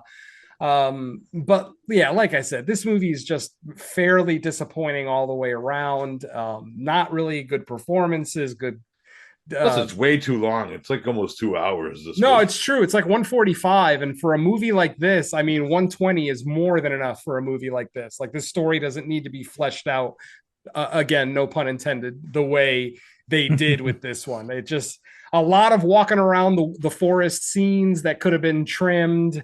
A lot of epileptic seizures. Thank you. I was going to say a lot of the dancing rituals that could have been skipped. I mean, obviously, if you're into native tits, then this is the movie for you. You're going to get to see a lot of brown titties. But ultimately, if you're a horror fan, and especially if you're a cannibal or zombie fan, this one just doesn't really do it for me. So, what else can be said? So, anything else you guys want to add before we move on? Let's talk about all the hairy vagina now in the next movie. I was just gonna say, like, if you're kind of looking for your like cannibal movies, like I guess the ripoffs or like the B tier class, there's plenty of them that do it better than this one. So you have permission to steer clear. Oh, absolutely.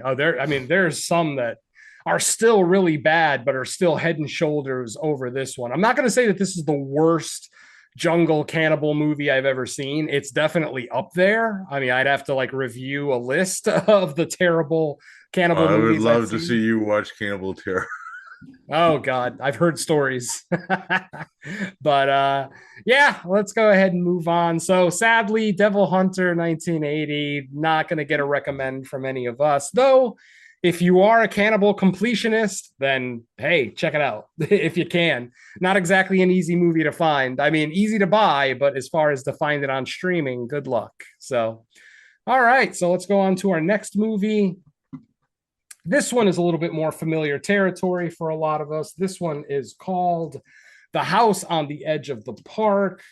Once again, this one is coming to us from 1980. It is starring Mr. David Hess, of course, from Last House on the Left fame, pretty much playing the same character he plays in Last House on the Left. Every character he plays in every movie. Honestly, I mean, I actually have it in my notes that David Hess is possibly cinema's greatest piece of shit. Like, he plays pieces of shit so well. Like, you just hate him as soon as he comes on screen in any movie he's in. He's got a certain, the way he carries himself, especially in the 70s and 80s movies that he did. He just comes off as a guy that you would not like, just an absolute pervert who just wants to do whatever the fuck he wants. And that's basically exactly what we get here. So, my phone just went flying. All right. Now, let me try to pronounce the Italian title of this movie, which is a literal translation of House on the Edge of the Park. It is La Casa Sperduta nel Parco. That's not bad, I guess. From the director of Cannibal Holocaust. Oh, yeah, that's the other thing. Yes, from the director of Hannibal Holocaust, Rogerio Deodato, which kind of excited me when I first picked the movie. And obviously, David Hess being in it also mildly excited me because, like I said, he's probably cinema's greatest piece of shit. So this one's coming to us once again from 1980. This one is shorter, at least, coming in at 1 hour and 31 minutes. As we already mentioned, directed by Rogerio Deodato, written by Gianfranco Clerici and Vincenzo Manino. Of course, starring David Hess, Annie Bell, Christian Borromeo. And our synopsis is as follows. 2 lowlife punks are invited to a party. Already the synopsis is wrong because they weren't invited. They invited themselves, but again, I'll shut up. 2 lowlife punks are invited to a party at a posh villa and take everyone hostage after being humiliated by their snobbish guests, subjecting them to rape, torture, and mayhem. So, let's go ahead and bring Mike in on this one first. Mike, once again, first time watch. And what did you think of House on the Edge of the Park? You know what it was, but I wasn't 100% sure going like beforehand because let's be honest, there's lots of movies with like similar sounding titles that are in this subgenre. So, and because David Hess, of course, so I'm like, as soon as you see David Hess, it's like, have I seen this before? Maybe not, but I know I've seen him do this before. So exactly. So Overall, I would say like this is definitely better than the other movie. The main thing it suffers from is just it's like a less good version of the other types of things David Hess does. Because if you are familiar with David Hess, yes, he plays this character a lot.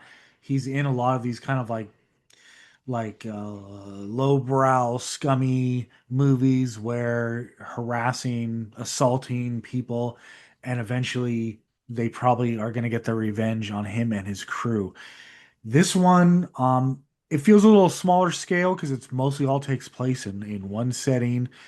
I guess the gang of baddies is more what, like two people. It's in like a small little posh party.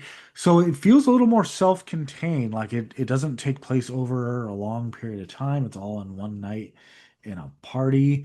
Um, so I almost want to say this is probably going to depend on like genre specific fans because I, I wouldn't say this is bad. It's just that you've seen better versions of it. And depending on like how much of this genre you delve into, like rape revenge isn't necessarily my go-to genre all the time, but the good ones tend to be really good. It's just that I wouldn't put this in that category, but David Hess, like I think Derek mentioned, he's just so good at playing this type of character that part of you is like, is it even a character? Is that just David Hess? But like, I would never put that on like an actor unless there was actual proof. Dude, he was legit Yeah. trying to rape Adrian Bravo and Swamp Thing. Yeah. Yeah, I mean, David Hess, he's almost good to the uncomfortable level of like, it's entertaining because he does it so well, but it's not entertaining because what he's doing. Like at the Especially the same poor time. Sydney in this movie. Fuck. Yeah. Jesus. I I don't know, like I kind of think like out of like a lot of this genre in this one specifically, you're like, you guys could you not have taken him? Because like there's enough Yes, thank you. there's I enough was of you at this, literally yeah. I was literally screaming at my television for the whole second half of the movie. I'm sitting there like there's six of you and two of them. What the fuck? Yeah, I mean, it's different in some other movies where like there's a whole gang of like villains or they have like guns or knives or bats or weapons, but in this Yeah. it was pretty much just like were they shocked into the fear of not doing anything? Because like I'm like you could literally Until bum rush them in numbers. yeah, but I think they will because of the twist that happens at the end Yeah, where you but find I understand, but they're trying to toy with them too at the same time while they're Oh trying yeah, to the well, chick with the I kind of think shower. I annoying. think Yeah. there's a very specific reason that they allow all the stuff that happens to happen, which I'll talk about when it's my turn. But yeah, go ahead, Mike. Um, but yeah, it definitely has the feel of that genre of that era. So, like, while I wouldn't call it a go-to, I would still say you can check it out. Like, if you were a fan of like other similar movies, unlike the last one where I'm just like avoid. This one, this one's like if you've seen all of kind of like the A plus in the that this subgenre has to offer, and you're looking for like kind of like that next tier down, I think this is like acceptable as a watch for that. So I'll leave it at that for now. All right, let me come in here next again, since again, I forced you guys to watch this one. I'm right there with Mike. This one is a little bit more watchable, a little bit more enjoyable. Um, I found it to be incredibly frustrating to watch the movie only because I had a feeling about what the twist was going to be. Like, as soon like basically it didn't make sense to me that these two rich people would just show up at a mechanic's place at a garage and allow them to invite themselves to their party. Like rich people are snobs. They don't hang out with blue collar people. So instantly from the time that they allowed them to come and even gave them a ride to the fucking party, I knew there was something up. Now, obviously, if this was a modern movie, I would have said, like, oh, are these guys vampires or cultists or some other kind of supernatural thing that they're basically just setting these guys up for something? But obviously, with the movie being set, when it was late 70s, early 80s, it's that kind of goes out the window. and you're still wondering, like, even when they first arrive at the party, the way that the rich people are talking to them, it's like there's something up. Like, it bothered me that David Hess's character Alex didn't, like, it didn't dawn on him that there's something odd going on here. Like the way that literally within 10 minutes of them being there, they're egging on Ricky to dance and take his clothes off. And I'm like, what is going on? Like, this doesn't make sense. And then once we get the reveal, I'm even more angry, because I'm like, why did you allow all of this to happen? And I started to kind of realize that, and I might as well just kind of, spoil this. Basically, David Hess is a serial rapist in this movie. The movie opens with him raping a girl named Lisa, played by Annie Bell. And he basically, he owns a garage. He's a mechanic. These two rich people show up, and they're talking about a party that they're going to. And of course, Alex and his friend Ricky just kind of invite themselves. They're like, "Oh, you're going to a party, huh?" And the female of the couple is basically telling him, "Oh, I never said it was a party." And then David Hess's character is literally like, "Oh, well, as soon as we get there, it's going to be a party." And then they just allow them to go, to the point where, like I said, they even drive them to the house. Now, as it turns out, this was a setup. As it turns out, the host of this party, I forget his name. What was it? Tom. I remember him as Faggot, because David Hess calls him Faggot about 50 times in this fucking movie. But basically, as it turns out, the host of this party was the brother of the girl that was raped in the opening scene. So that girl, Lisa, that was raped in the opening scene. Susan was raped in the beginning. Oh, was it Susan? I'm very sorry. Yeah, I'm getting my names mixed up. Yeah, but Lisa anyway, is the other girl that he's with. Lisa's the shower girl. Yeah, okay. Annie Bell. Yeah, Annie Bell. Yeah, and that's another scene that fucking left me like, what the fuck? How are you gonna allow this guy to step into your shower butt naked and then resist him later? Like, so much of this movie doesn't make sense on first watch, because you're just like, are they setting him up for something? Or, are they gonna drop the hammer eventually? And then the fact that they had a gun at the house the whole fucking time and literally waited until this piece of shit cut up that virgin girl, like literally sliced her up, didn't kill her, mind you, but, because he had a straight edge. He had one of those classic straight edge razors. Seems to be a favorite weapon of Mr. Hess. But he basically, like, he rapes the one girl.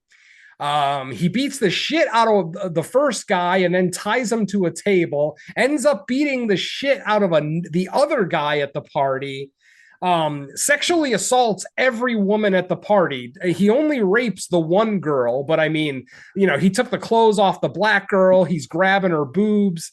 I actually felt pain when he grabbed that girl's boobs angrily in that one scene where he squeezed them really hard. I'm like, ow, that looks fucking painful. Stop grabbing a girl's tits like that. He goes so berserk that he even cuts fucking poor Ricky, Yeah, exactly. That's what I mean. He goes so crazy. And obviously with that conversation of Ricky basically telling him, hey, don't forget about what happened with that girl last year. So obviously Alex has already killed someone.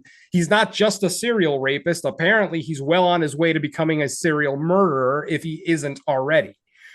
But like I said, once we get and I understand partially why they allowed him to do so much, because that was the only way that they were going to be able to convince the police that they broke in, they assaulted people. I mean, because obviously when they take when they do the rape kit thing on her, they're going to see his DNA, or maybe not DNA, but they're going to be able, I don't think DNA technology existed in 1980. But I mean, they're going to see that she's been sexually assaulted.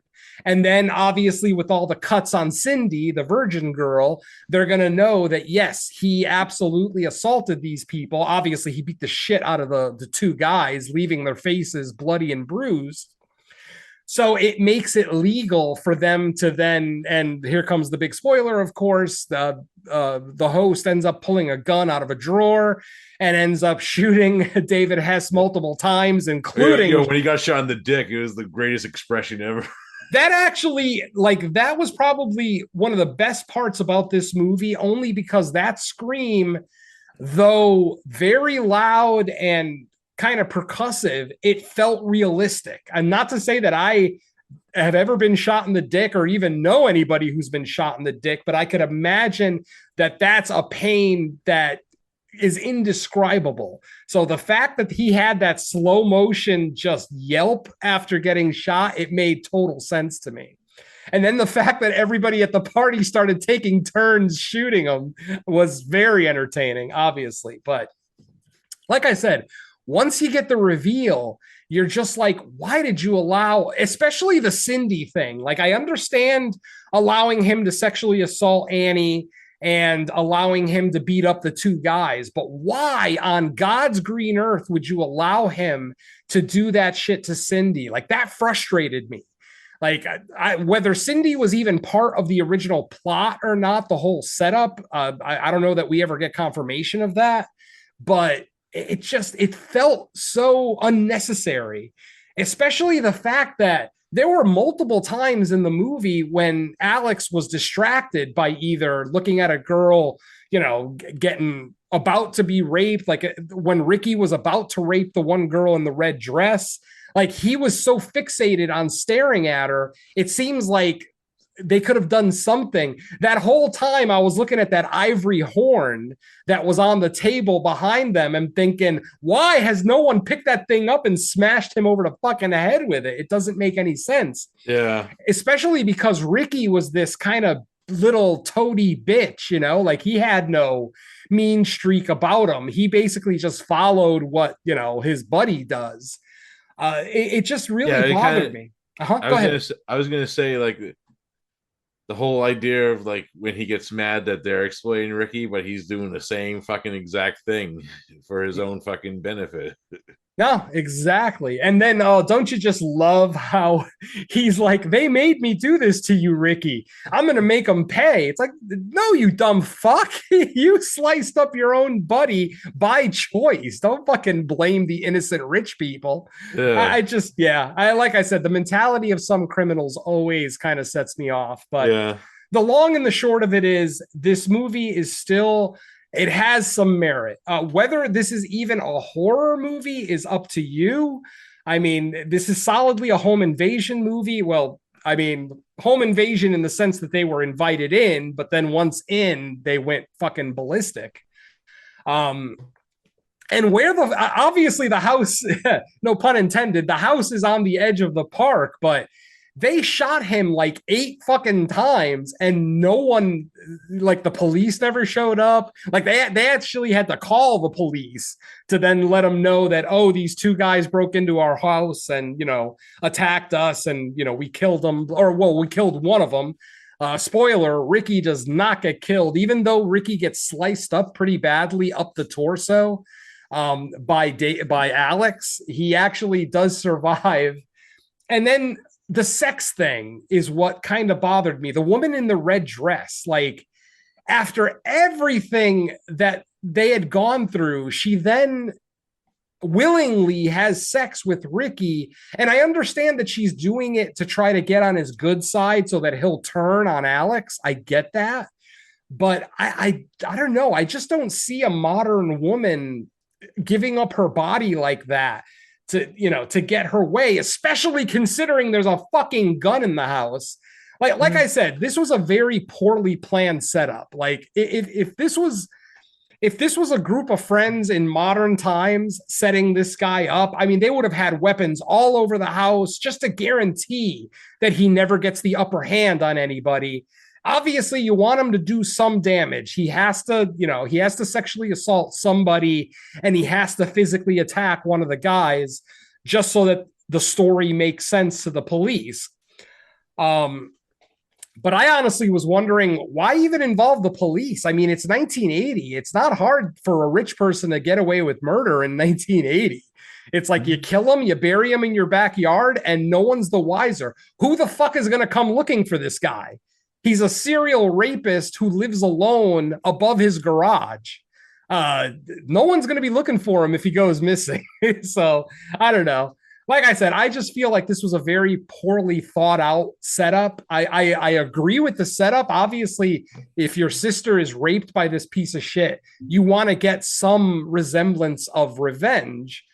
But it just feels like they allowed way too much to happen to then get that revenge. I understand that the more you allow to happen, the more realistic it looks to the police when they get there, because it's like, well, look at this poor, virgin girl. It's been sliced up about a dozen times by this psycho.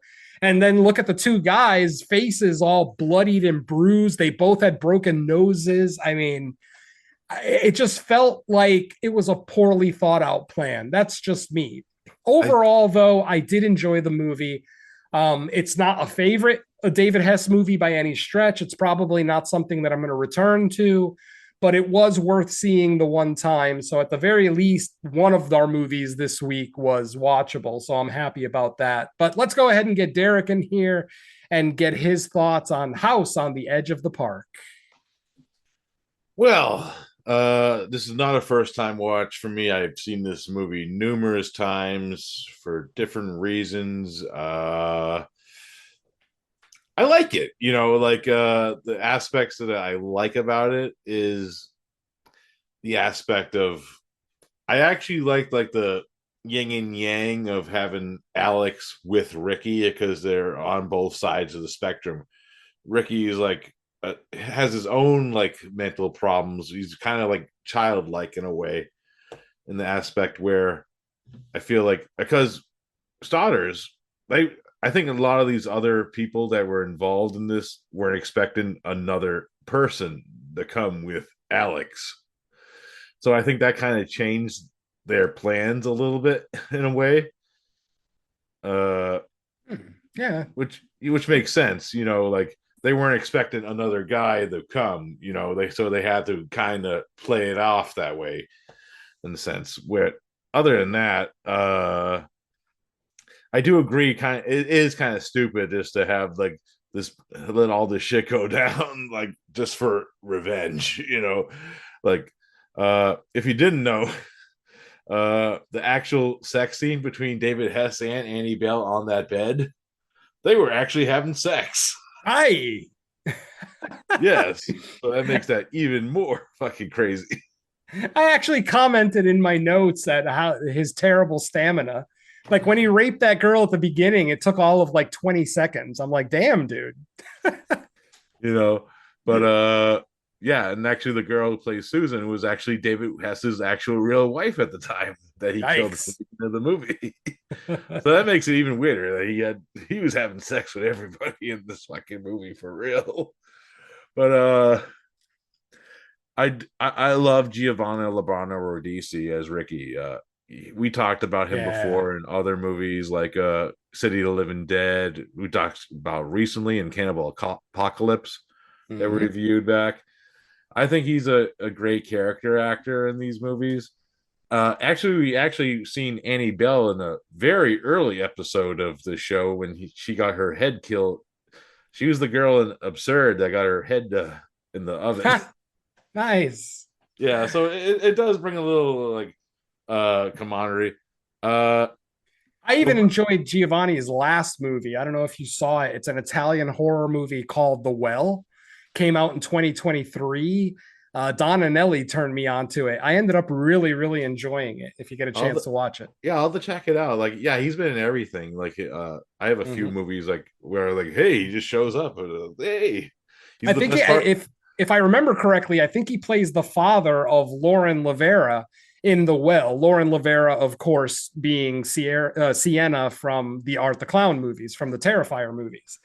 So it was kind of it was weird to see her starring in a movie in between Terrifier 2 and 3 that wasn't ultra gory, but it ended up being really interesting. So yeah, I recommend it. Check it out. Yeah. And the one thing that fucking kind of makes this movie for me is the soundtrack by Riz Orlani, of course, who's also the composer of Cannibal Holocaust. Mm-hmm. That opening fucking singing theme. It's kind of creepy. Oh, it's very off-putting. Yeah, no, the opening and closing songs are they have a sense of beauty to them, but they're both creepy as fuck. Yeah, it kind of elevates the movie, especially that scene where Annie Bell's in the fucking top and she's going through like the outside and you hear that tense music playing doo doo. It kind of adds to like kind of like the tension of those scenes for me. Mm-hmm. You know, I do agree like Tom's like whole plan, it kind of spiraled out of control, but I think it's because of the Ricky factor. They weren't expecting Ricky, and I do like his progression. Uh, the sex scene with Gloria on first watch, I can see where it was out of place, but I think it's because also she sees that like he's kind of like a child in that sense where he could actually see like the childlike thing about him, and he's harmless as you can tell. Like he starts out acting like that, but then as the movie progresses, he's like, no, this is wrong. You can't be doing this shit, you know. So I do like that aspect of the movie a lot, which isn't really in Last House on the Left, unfortunately. Yeah. You know, Yeah, the similarities between this and Last House on the Left are very fleeting, but there are some there, yes.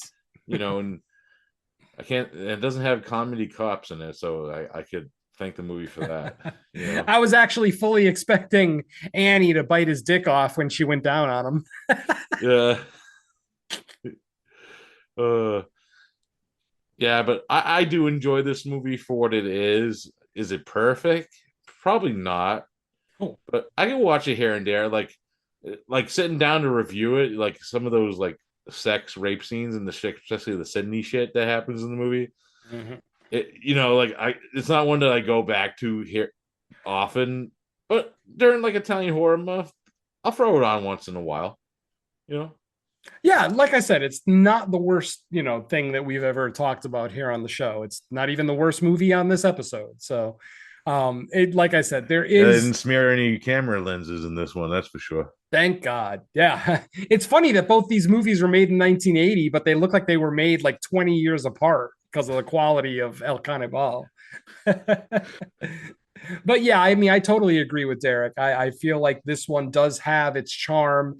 Like I said, just watching David Hess be a piece of shit is entertaining in and of itself. I will admit that it started to get a little frustrating towards the third act because I'm just like, is this movie literally just going to be these two guys victimizing these rich people and then they just kill them and leave and that's the movie? Like, I was going to get really upset if that was the movie. I am glad that it actually did turn out to be, a little bit of a revenge plot.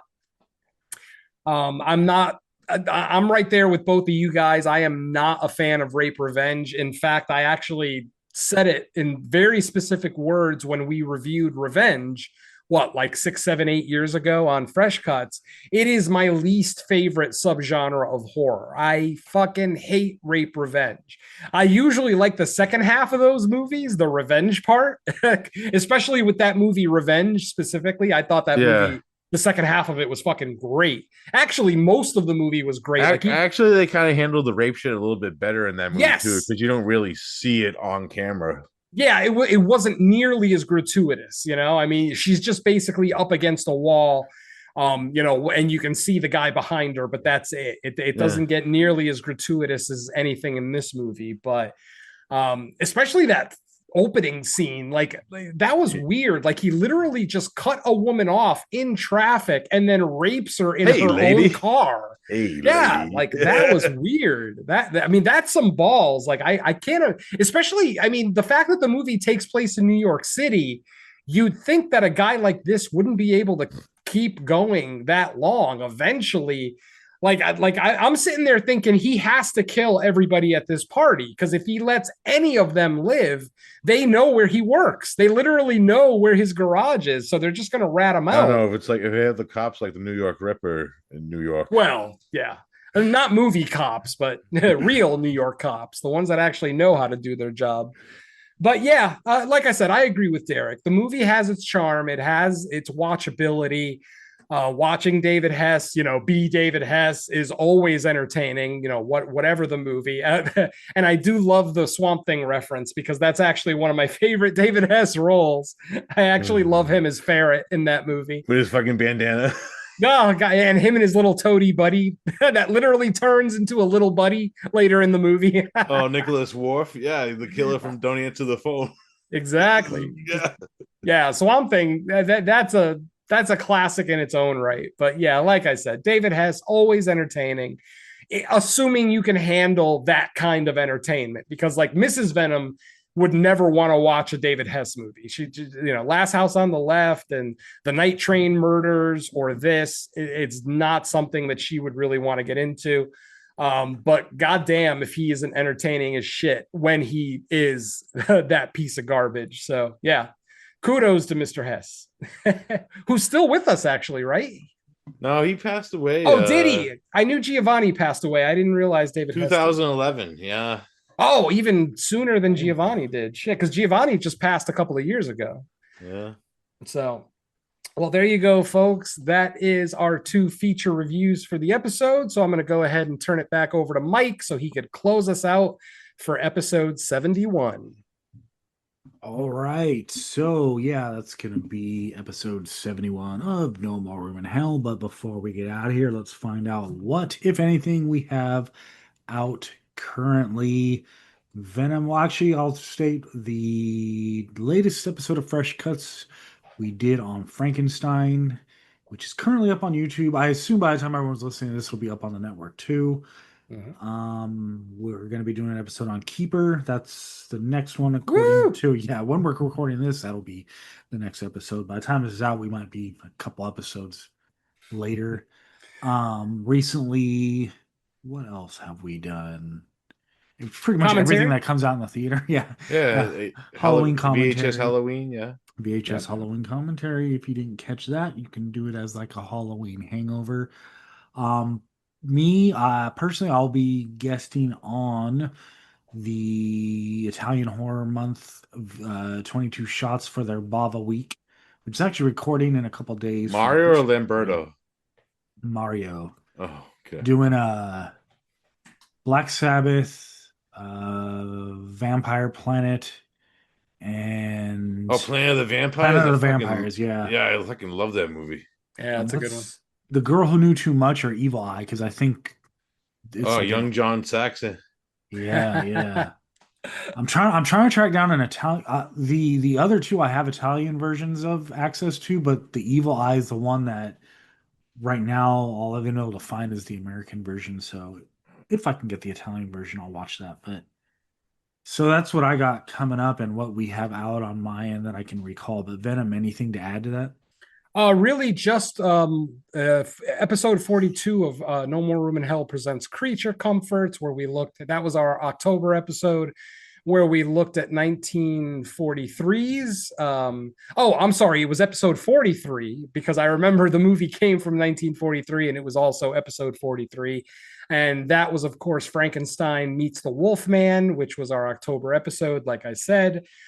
We already have plans for episode 43. We've already picked out our movie. And yes, Bava's Devilfish. As it is November, yes, it is, of course, going to be an Italian horror movie. And, of course, it was picked by Mr. Donanelli, who, of course, lives and breathes Italian horror. So that's going to be a fun episode.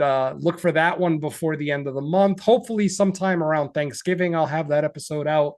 And that's pretty much it. I'm in talks to do some guest spots in December for stuff like Cut to the Chase and Journey with a Cinephile, a couple other shows that I may end up being on. We'll have to see. But that's pretty much it for me. Yeah, I'm still kind of catching up with real life after both October and getting a new job that's pretty much got me running ragged. So David Garrett Jr., I want to be on Journey of the Cinephile. Yeah. This will be my second time, so I'm looking forward to it. Hell yeah. And that's pretty much it for me. So yeah, back to Mike. Yeah. I don't have nothing, Mike. Mike forgot to hit his mute button. He's unbelievable.